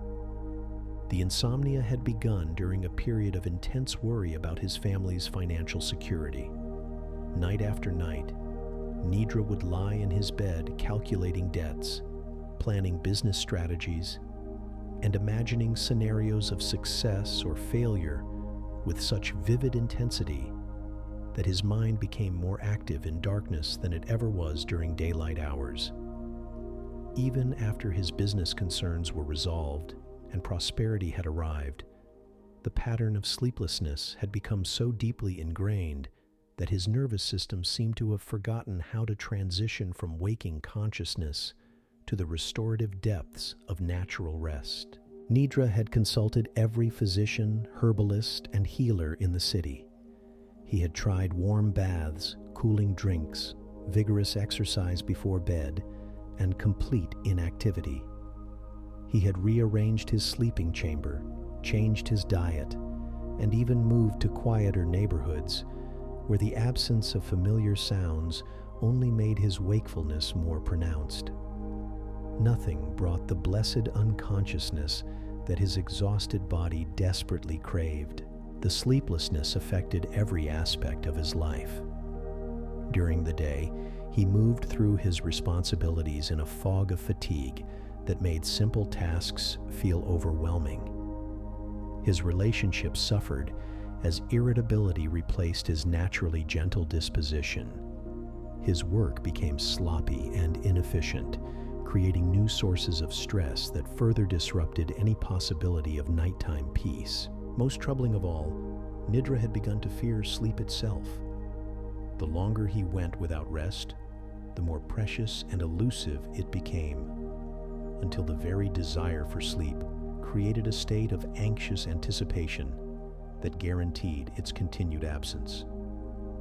He would approach his bed each night with the desperate hope that this would be the evening when exhaustion finally overcame anxiety. But hope itself became another form of mental activity that prevented the letting go that sleep requires. One night, after lying awake until dawn, despite taking every remedy he had ever heard of, Nidra encountered a traveling teacher whose approach to his problem was unlike anything he had previously considered.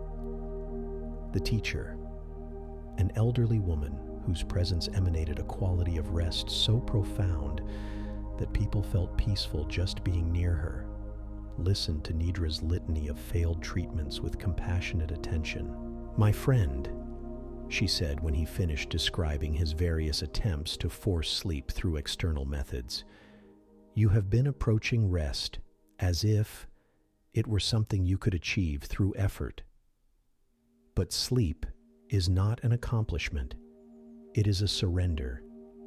You cannot make yourself sleep any more than you can make yourself fall in love or make yourself have insights. These are natural processes that occur when the conditions are right and the trying stops." Nidra had heard similar advice before, but something in the teacher's tone suggested a deeper understanding than the usual platitudes about relaxation. "But if I don't try to sleep," he protested, "if I just lie there accepting wakefulness, won't I be awake forever?" The teacher smiled with the knowing expression of someone who had discovered a secret hidden in plain sight. "Let me share something with you that might change your entire relationship to rest. What if I told you that you have never actually been awake? That what you call wakefulness is simply another form of dreaming, and that what you call sleep is just a deeper layer of the same consciousness that is present right now?" Before Nidra could object to what seemed like philosophical nonsense, the teacher continued, "Tonight, instead of trying to fall asleep, I want you to become intensely curious about the nature of consciousness itself. Instead of fighting your wakefulness, explore it. Instead of resenting your active mind, investigate what awareness itself actually is. She instructed him in a practice she called conscious insomnia, a way of using sleeplessness as a doorway into the deepest states of rest that exist beyond the ordinary sleep-wake cycle. When you lie in bed tonight, she explained, don't try to sleep. Instead, pay attention to the awareness that is aware of being awake. Notice that this awareness itself is never tired, never restless, never seeking anything different from what is present. That evening, Nidra approached his bed with a completely different intention. Instead of hoping for unconsciousness, he became curious about consciousness. Instead of trying to escape his wakeful mind, he began to observe the very capacity for observation itself. What he discovered that night revolutionized his understanding, not just of sleep, but of the nature of rest itself. As he lay quietly investigating the awareness that was aware of his thoughts, emotions, and physical sensations, Nidra began to notice that this awareness itself was utterly peaceful, completely still, naturally at rest regardless of what was appearing within it. His anxious thoughts about tomorrow's responsibilities continued to arise, but the awareness that witnessed these thoughts remained untouched by their content. His physical discomfort from lying in one position persisted, but the consciousness that noticed this discomfort was itself perfectly comfortable. For the first time in years, Nidra experienced what could only be called rest, not because his mind stopped being active or his body stopped having sensations, but because he discovered the dimension of himself that was already at peace with whatever was occurring. This wasn't sleep in the conventional sense. He remained aware throughout the night, but it was more refreshing than any sleep he could remember. As dawn approached, something even more remarkable occurred. Having spent the entire night resting in awareness itself, rather than trying to escape into unconsciousness, Nidra found that the boundary between sleeping and waking began to dissolve. He realized that consciousness itself never actually sleeps. It simply experiences different states and contents while remaining essentially unchanged. When morning came, instead of feeling exhausted from another sleepless night, Nidra felt more refreshed and alert than he had in years. He had discovered what the teacher meant when she spoke of wakefulness as another form of dreaming. The anxious mental activity that had kept him awake was revealed to be no more substantial than dream images, appearing and disappearing in the vast space of awareness without affecting that space itself. Over the following weeks, as Nidra continued practicing conscious insomnia, a fascinating transformation occurred. The more he rested in awareness itself, rather than seeking escape from awareness, the more naturally his body began to cycle through different states of consciousness. Some nights, he would remain in the wakeful but resting state he had discovered. Other nights, his system would spontaneously shift into deeper states that resembled conventional sleep, but retained a quality of lucid awareness that made it auditive. Most of them extraordinarily res. Importantly, Nidra's fear of sleeplessness completely disappeared. He had discovered that true rest is always available, not as a state to be achieved, but as the very nature of the awareness that is reading these words right now. Whether consciousness appears to be active or quiet, engaged with thoughts or empty of mental content, it remains fundamentally at peace with itself. The man whose name meant sleep had learned the deepest secret of rest, that the awareness seeking sleep is itself the very peace that sleep is meant to provide. In recognizing this, every moment became an opportunity for rest. Every breath became a gateway to refreshment. and every night became an exploration into the infinite depths of consciousness itself, the teaching that dreams itself. As these 30 stories settle into the quiet spaces of your awareness, like snow finding rest on mountain peaks, notice how each tale has been both a teaching about awakening and a gentle invitation into the natural rest that is your deepest nature. The moonbeam weaver, the mirror lake monk, the merchant with impossible debt, the mountain hermit serving his invisible village, the singing merchant transforming suffering into healing melodies. Each character represents not just someone else's journey, but aspects of your own consciousness, discovering its infinite capacity for wisdom, compassion, and peace. These stories work their quiet magic not by giving you something new to understand, but by helping you recognize what has always been present. Like Nidra, discovering that rest is not a state to be achieved, but the very nature of awareness itself, you may be beginning to sense that peace is not something you need to create, but something you can simply stop disturbing. The Buddhist tradition has always understood that the deepest teachings come not through complex philosophy or rigorous practice, but through the simple recognition of what is already here. Consciousness itself is the teacher. Awareness itself is the teaching. And the present moment is the monastery where this learning unfolds naturally and effortlessly as your breathing begins to slow and deepen, as the weight of your body settles into whatever surface supports it. As the gentle tide of drowsiness begins to wash over the shores of your wakeful mind, you might notice that you are not falling asleep, so much as falling into the very source from which both sleeping and waking arise. These stories will continue their work in the deeper layers of consciousness, like seeds planted in fertile soil that sprout understanding in moments when you most need their guidance. The teachings they carry don't require you to remember them, or analyze them, or apply them deliberately. They operate through the same natural intelligence that beats your heart and grows your fingernails and breathes your body while you sleep. In the tradition from which these stories emerge, there is an understanding that consciousness never actually rests because it never actually works. Like the sky that remains unchanged, whether filled with storm clouds or morning light, awareness simply witnesses the endless dance of thoughts, emotions, and sensations without being modified by any of them. What we call sleep is simply consciousness experiencing itself through different patterns, different rhythms, different qualities of attention. Tonight, as you transition between the story-listening mind and the wordless depths of natural rest, you participate in one of existence's most profound mysteries.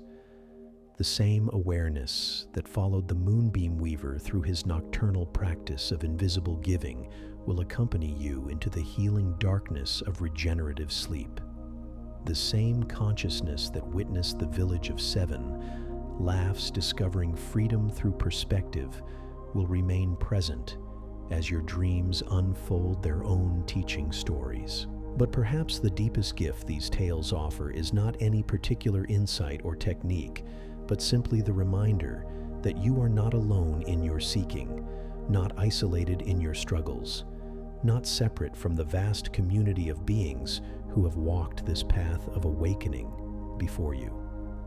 The Buddha whose previous lives fill the Jataka collections, the monks and merchants and villagers whose stories we've shared tonight, the countless unnamed seekers whose wisdom has been preserved in whispered teachings passed from teacher to student across centuries, all of them discovered the same truth you are discovering right now. Peace is not earned through spiritual achievement, but recognized as your birthright. Happiness is not accumulated through favorable circumstances, but uncovered as the natural fragrance of consciousness when it stops seeking something other than what is present. Love is not something you learn to give or receive, but something you learn to stop obstructing as it flows naturally between all beings who remember their fundamental unity. The final invitation. In the ancient monasteries where these stories were first told, the evening would end not with elaborate conclusions or complex summaries, but with the simple invitation to rest in the understanding that has been quietly growing throughout the night's journey. The teachings were considered complete, not when every concept had been explained, but when the listener had been guided back to their own inherent wisdom, their own natural peace, their own capacity for compassion that needs no external validation or support. So as these words fade into the gentle silence that surrounds them, as your attention naturally releases its hold on narrative and analysis, as your body discovers its own perfect rhythm of breath and heartbeat, know that you carry within yourself everything these stories have pointed toward. The moonbeams that Chandaka wove into his cloth shine in your own capacity for selfless service. The mirror lake that showed Tenzin the reflection-like nature of thoughts exists as your own pristine awareness. The impossible debt that became Arjuna's doorway to abundance reflects your own infinite capacity to transform apparent limitations into expressions of generosity. The mountain hermit's invisible village lives in your connection to all beings across space and time. Govinda's healing songs echo in your ability to transform suffering into wisdom that serves others. The 7 laughs that freed an entire community from the prison of fixed perspectives are available to you in every moment when you remember that no circumstance can limit the vast sky of your essential nature. You are the merchant whose scales measure not just material goods, but the deeper exchanges of need and compassion that sustain all communities. You are the backwards monk who has discovered that enlightenment cannot be approached directly, but emerges spontaneously when all seeking ceases. You are the sleepless insomniac who found that rest is not a state to be achieved, but the very ground from which all states arise and into which they dissolve. These are not metaphors or inspirational concepts, but the most practical truths available to human experience. In recognizing them, you join the countless generations of awakened beings who have discovered that paradise is not a distant destination, but the natural condition of consciousness when it stops fighting with reality and learns to dance with whatever appears. As your breathing continues to slow and deepen, as the gentle current of natural drowsiness begins to carry you toward the restoration of sleep, feel how these stories have woven themselves into the fabric of your awareness. They will continue their quiet work in the hours ahead, sprouting insights and understanding in the fertile darkness where dreams and deep rest nurture the seeds of wisdom. The Buddha once said that all beings possess Buddha nature, the inherent capacity for complete awakening and boundless compassion. Tonight, through these ancient stories adapted for modern hearts, you have touched this truth not as an abstract teaching, but as the living reality of your own deepest identity. Rest in this knowing. Let it cradle you through the healing hours of sleep and carry you gently toward whatever tomorrow may bring. In the space between the last word and the first dream, in the gap between conscious listening and unconscious rest, the most profound teaching of all reveals itself. You are already what you seek. You already contain what you need. You are already home in the vast embracing silence from which all stories arise and to which they all return. Sleep well, dear friend. The Dharma dreams itself through your rest, and awakening continues its patient work in the depths of your peaceful heart. gentle silence, with perhaps the distant sound of temple bells or soft nature sounds fading into complete quiet. The dawn of understanding. As consciousness gently returns like the first light touching mountain peaks, you may find that the stories from our night's journey have already begun their quiet transformation within you. The ancient Buddhist understanding recognizes that true teaching occurs not in the listening, but in the integration that happens when awareness turns inward and discovers its own luminous nature. This gentle awakening you're experiencing now mirrors the same process that each character in our tales underwent, a gradual recognition that what they sought was never absent, only temporarily obscured by the mind's habitual patterns of seeking and striving. Just as the moonbeam weaver discovered that celestial light flows most freely through a heart empty of personal agenda, you may notice that peace emerges naturally when the grasping mind releases its hold on how things should be. The Buddhist tradition has always understood that stories possess a unique power to bypass the analytical mind that so often creates barriers to direct understanding. Unlike philosophical treatises or meditation instructions that speak to our thinking faculties, narrative wisdom enters through the heart's back door, settling into deeper layers of consciousness where true transformation occurs without effort or intention. The science of story and sleep.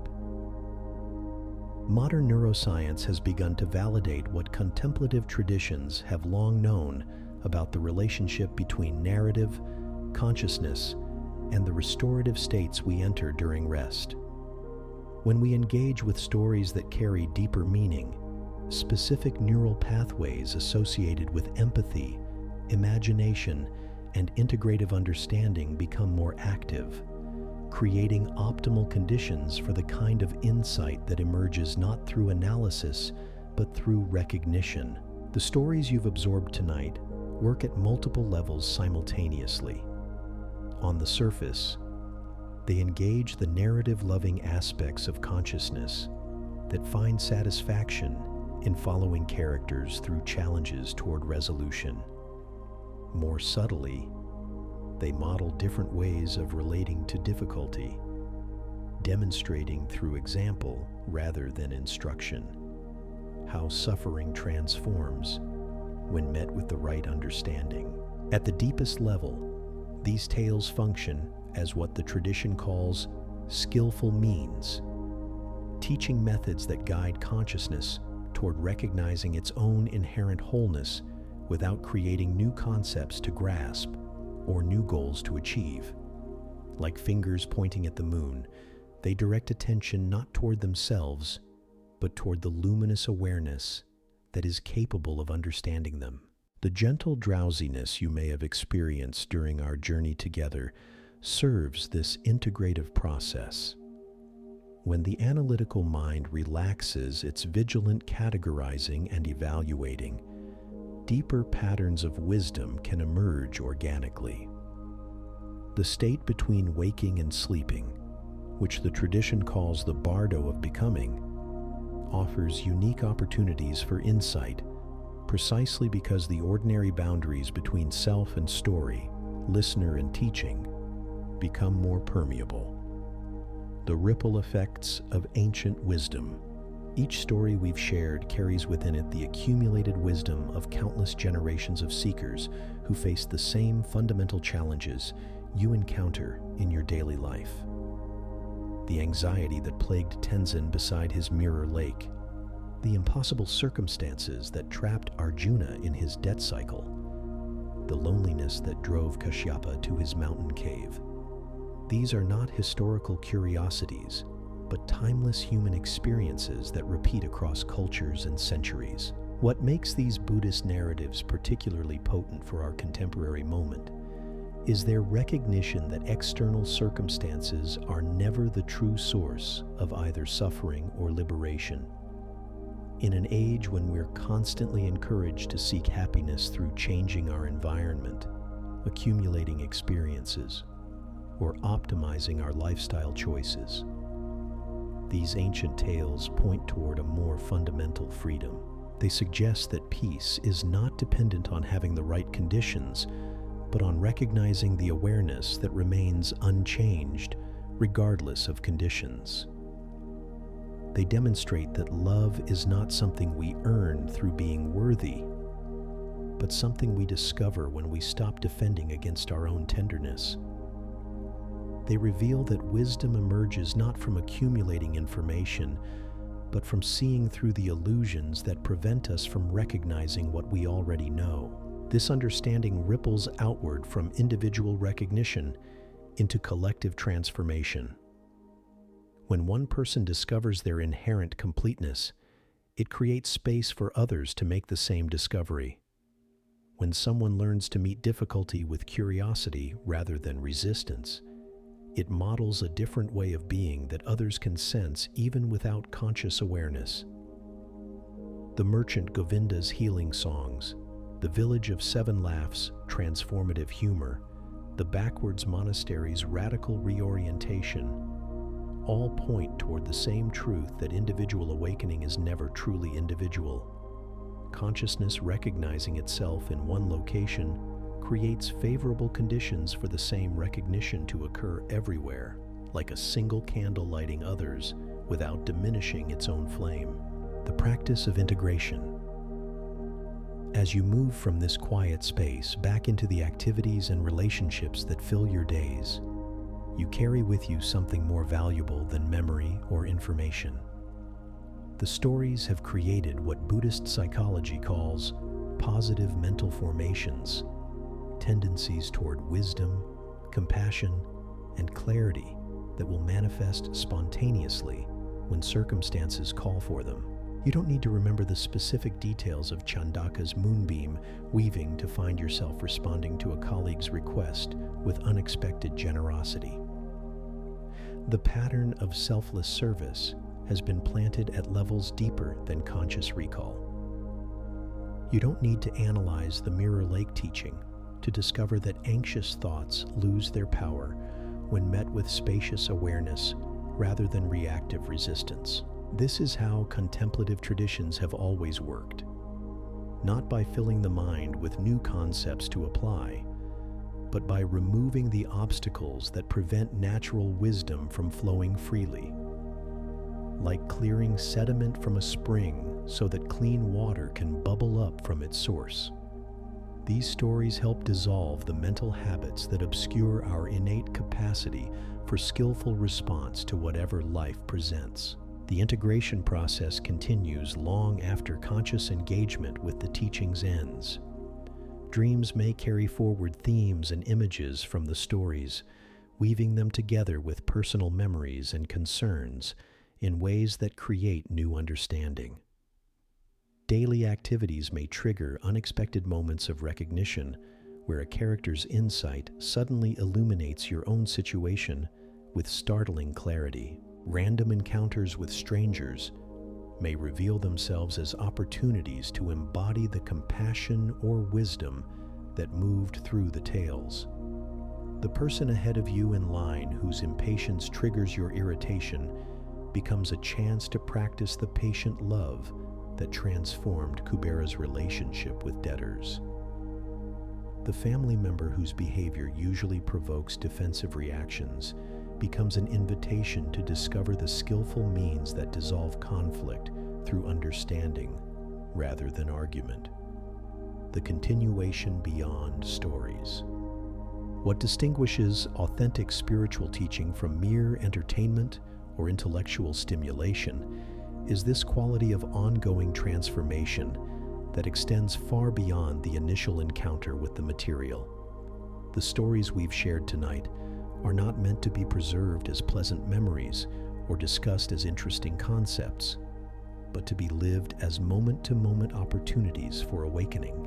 This living quality emerges because these narratives point toward truths that are already operational in your experience, waiting to be recognized rather than created. The interconnectedness that Kashyapa discovered in his invisible village is the same web of relationship that connects you to every person you'll encounter today.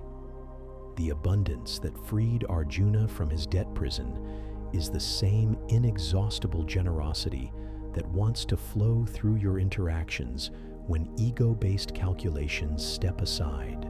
The Buddhist understanding recognizes that we are all characters in a vast, unfolding story whose plot lines interweave in ways too complex for any individual perspective to comprehend fully.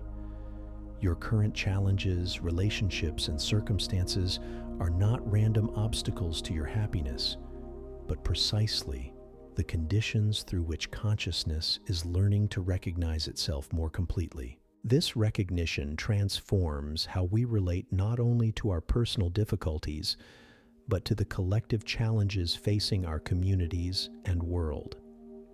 Instead of feeling overwhelmed by problems that seem too large for individual action to address, we begin to understand that every moment of genuine peace, every act of authentic compassion, every choice to respond from wisdom rather than reactivity, contributes to the healing of the whole. The hermit's invisible service, the merchant's healing songs, the village's transformative laughter. These are not exceptional cases, but examples of how awakening naturally expresses itself through whatever circumstances are available. Your own life, exactly as it is, with all its apparent limitations and ordinary responsibilities, offers the same opportunities for profound contribution to the collective evolution of consciousness. The endless beginning.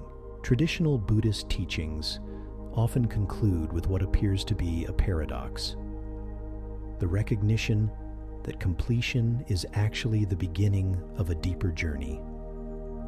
Having touched the peace that exists independent of circumstances, having glimpsed the love that flows freely when not obstructed by defensive patterns, having tasted the wisdom that emerges when the seeking mind grows quiet, the real adventure begins. This is not the adventure of accumulating more experiences or achieving higher states of consciousness, but the adventure of discovering how these recognitions want to express themselves through the unique constellation of relationships, talents, and circumstances that make up your particular life.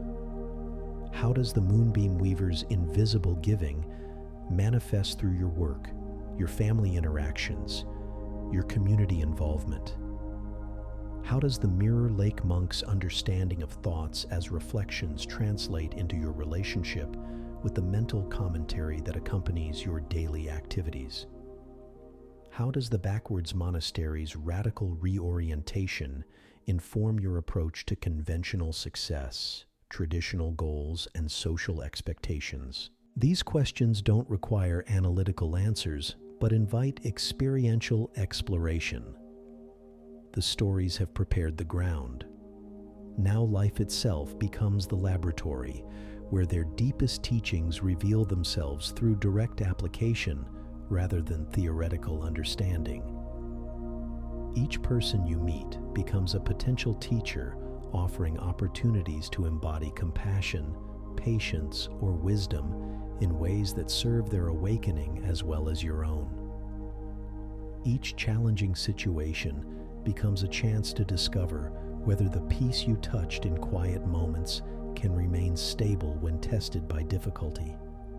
Each moment of joy becomes an invitation to appreciate fully without grasping, to receive completely without possessing.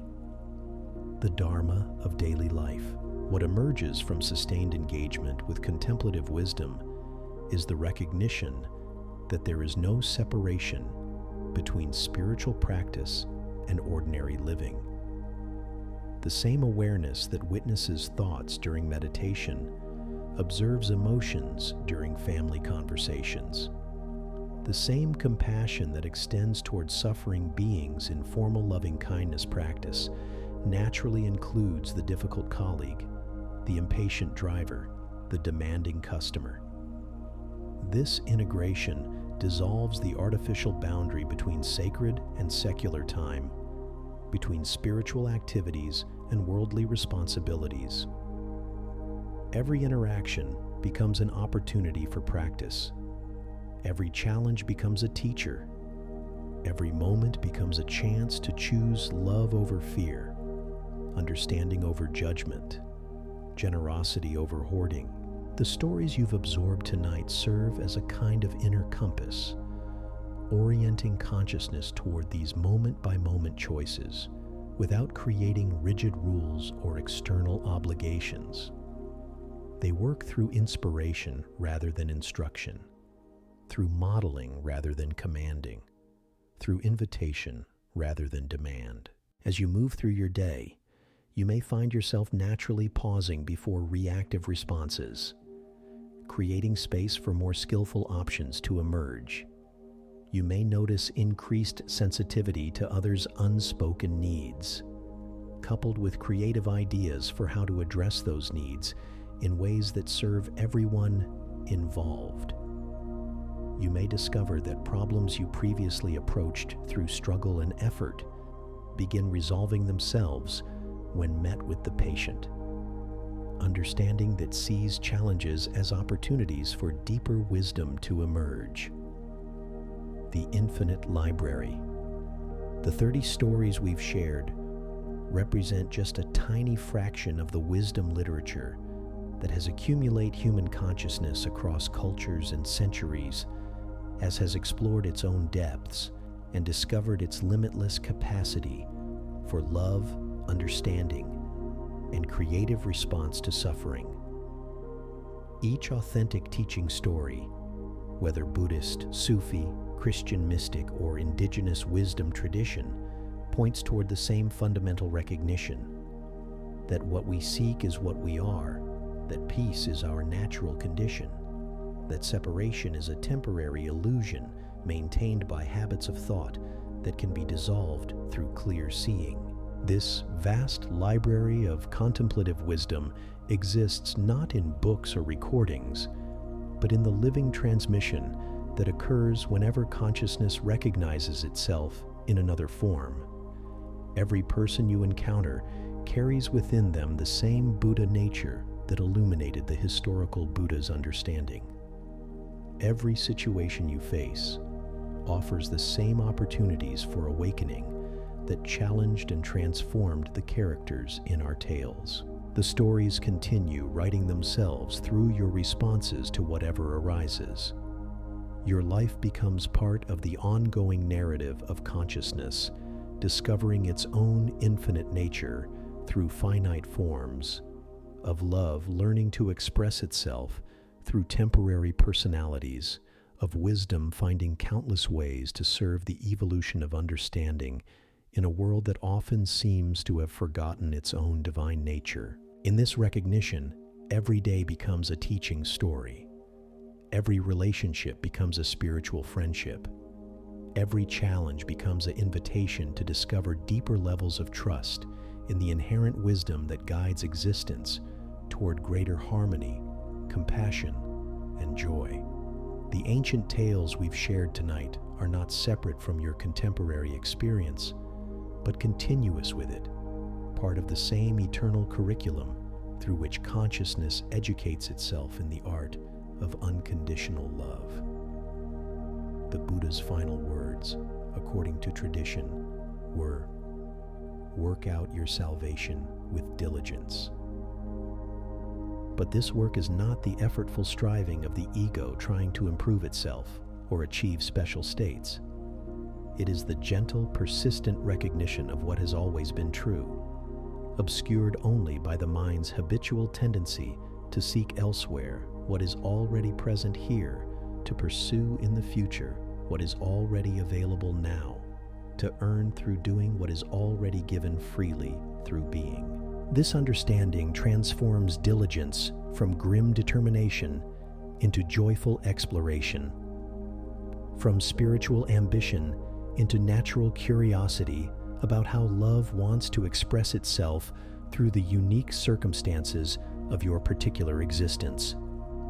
The work becomes play, the path becomes the destination, and every step reveals itself as simultaneously a movement toward awakening, and an expression of the awakening that has always been your deepest nature. As the last echoes of these ancient voices fade into the gentle silence that cradles you now, feel how something fundamental has shifted in the landscape of your awareness. These 30 untold tales have woven themselves into the very fabric of your consciousness, not as memories to be recalled, but as living transmissions that will continue their quiet work long after these words dissolve into the peaceful darkness of rest. The Moonbeam Weaver's invisible generosity now flows through your own capacity for selfless service. The Mirror Lake Monk's understanding of thoughts as temporary reflections lives in your ability to witness the mind's creations without being swept away by their apparent urgency. The Merchant's impossible debt transformed into infinite abundance mirrors your own recognition that what seemed like limitation was actually an invitation to discover the inexhaustible wealth of your true nature. These stories have not given you something new, but have helped you remember what you have always carried: the Buddha nature that remains untouched by circumstances, the peace that exists prior to all disturbance, the love that flows naturally when we stop obstructing its expression. Like seeds planted in fertile soil, these teachings will sprout understanding exactly when you need their guidance most, operating through the same natural intelligence that orchestrates the seasons and moves the stars across the heavens. Tonight, you have touched the timeless wisdom that transforms every moment into an opportunity for awakening, every breath into a gateway to peace, every encounter into a chance to embody the compassion that heals not only your own heart, but contributes to the healing of our troubled world. Rest now in this recognition, dear friend, knowing that the Dharma dreams itself through your peaceful sleep, and awakening continues its patient, perfect work in the infinite depths of your luminous heart.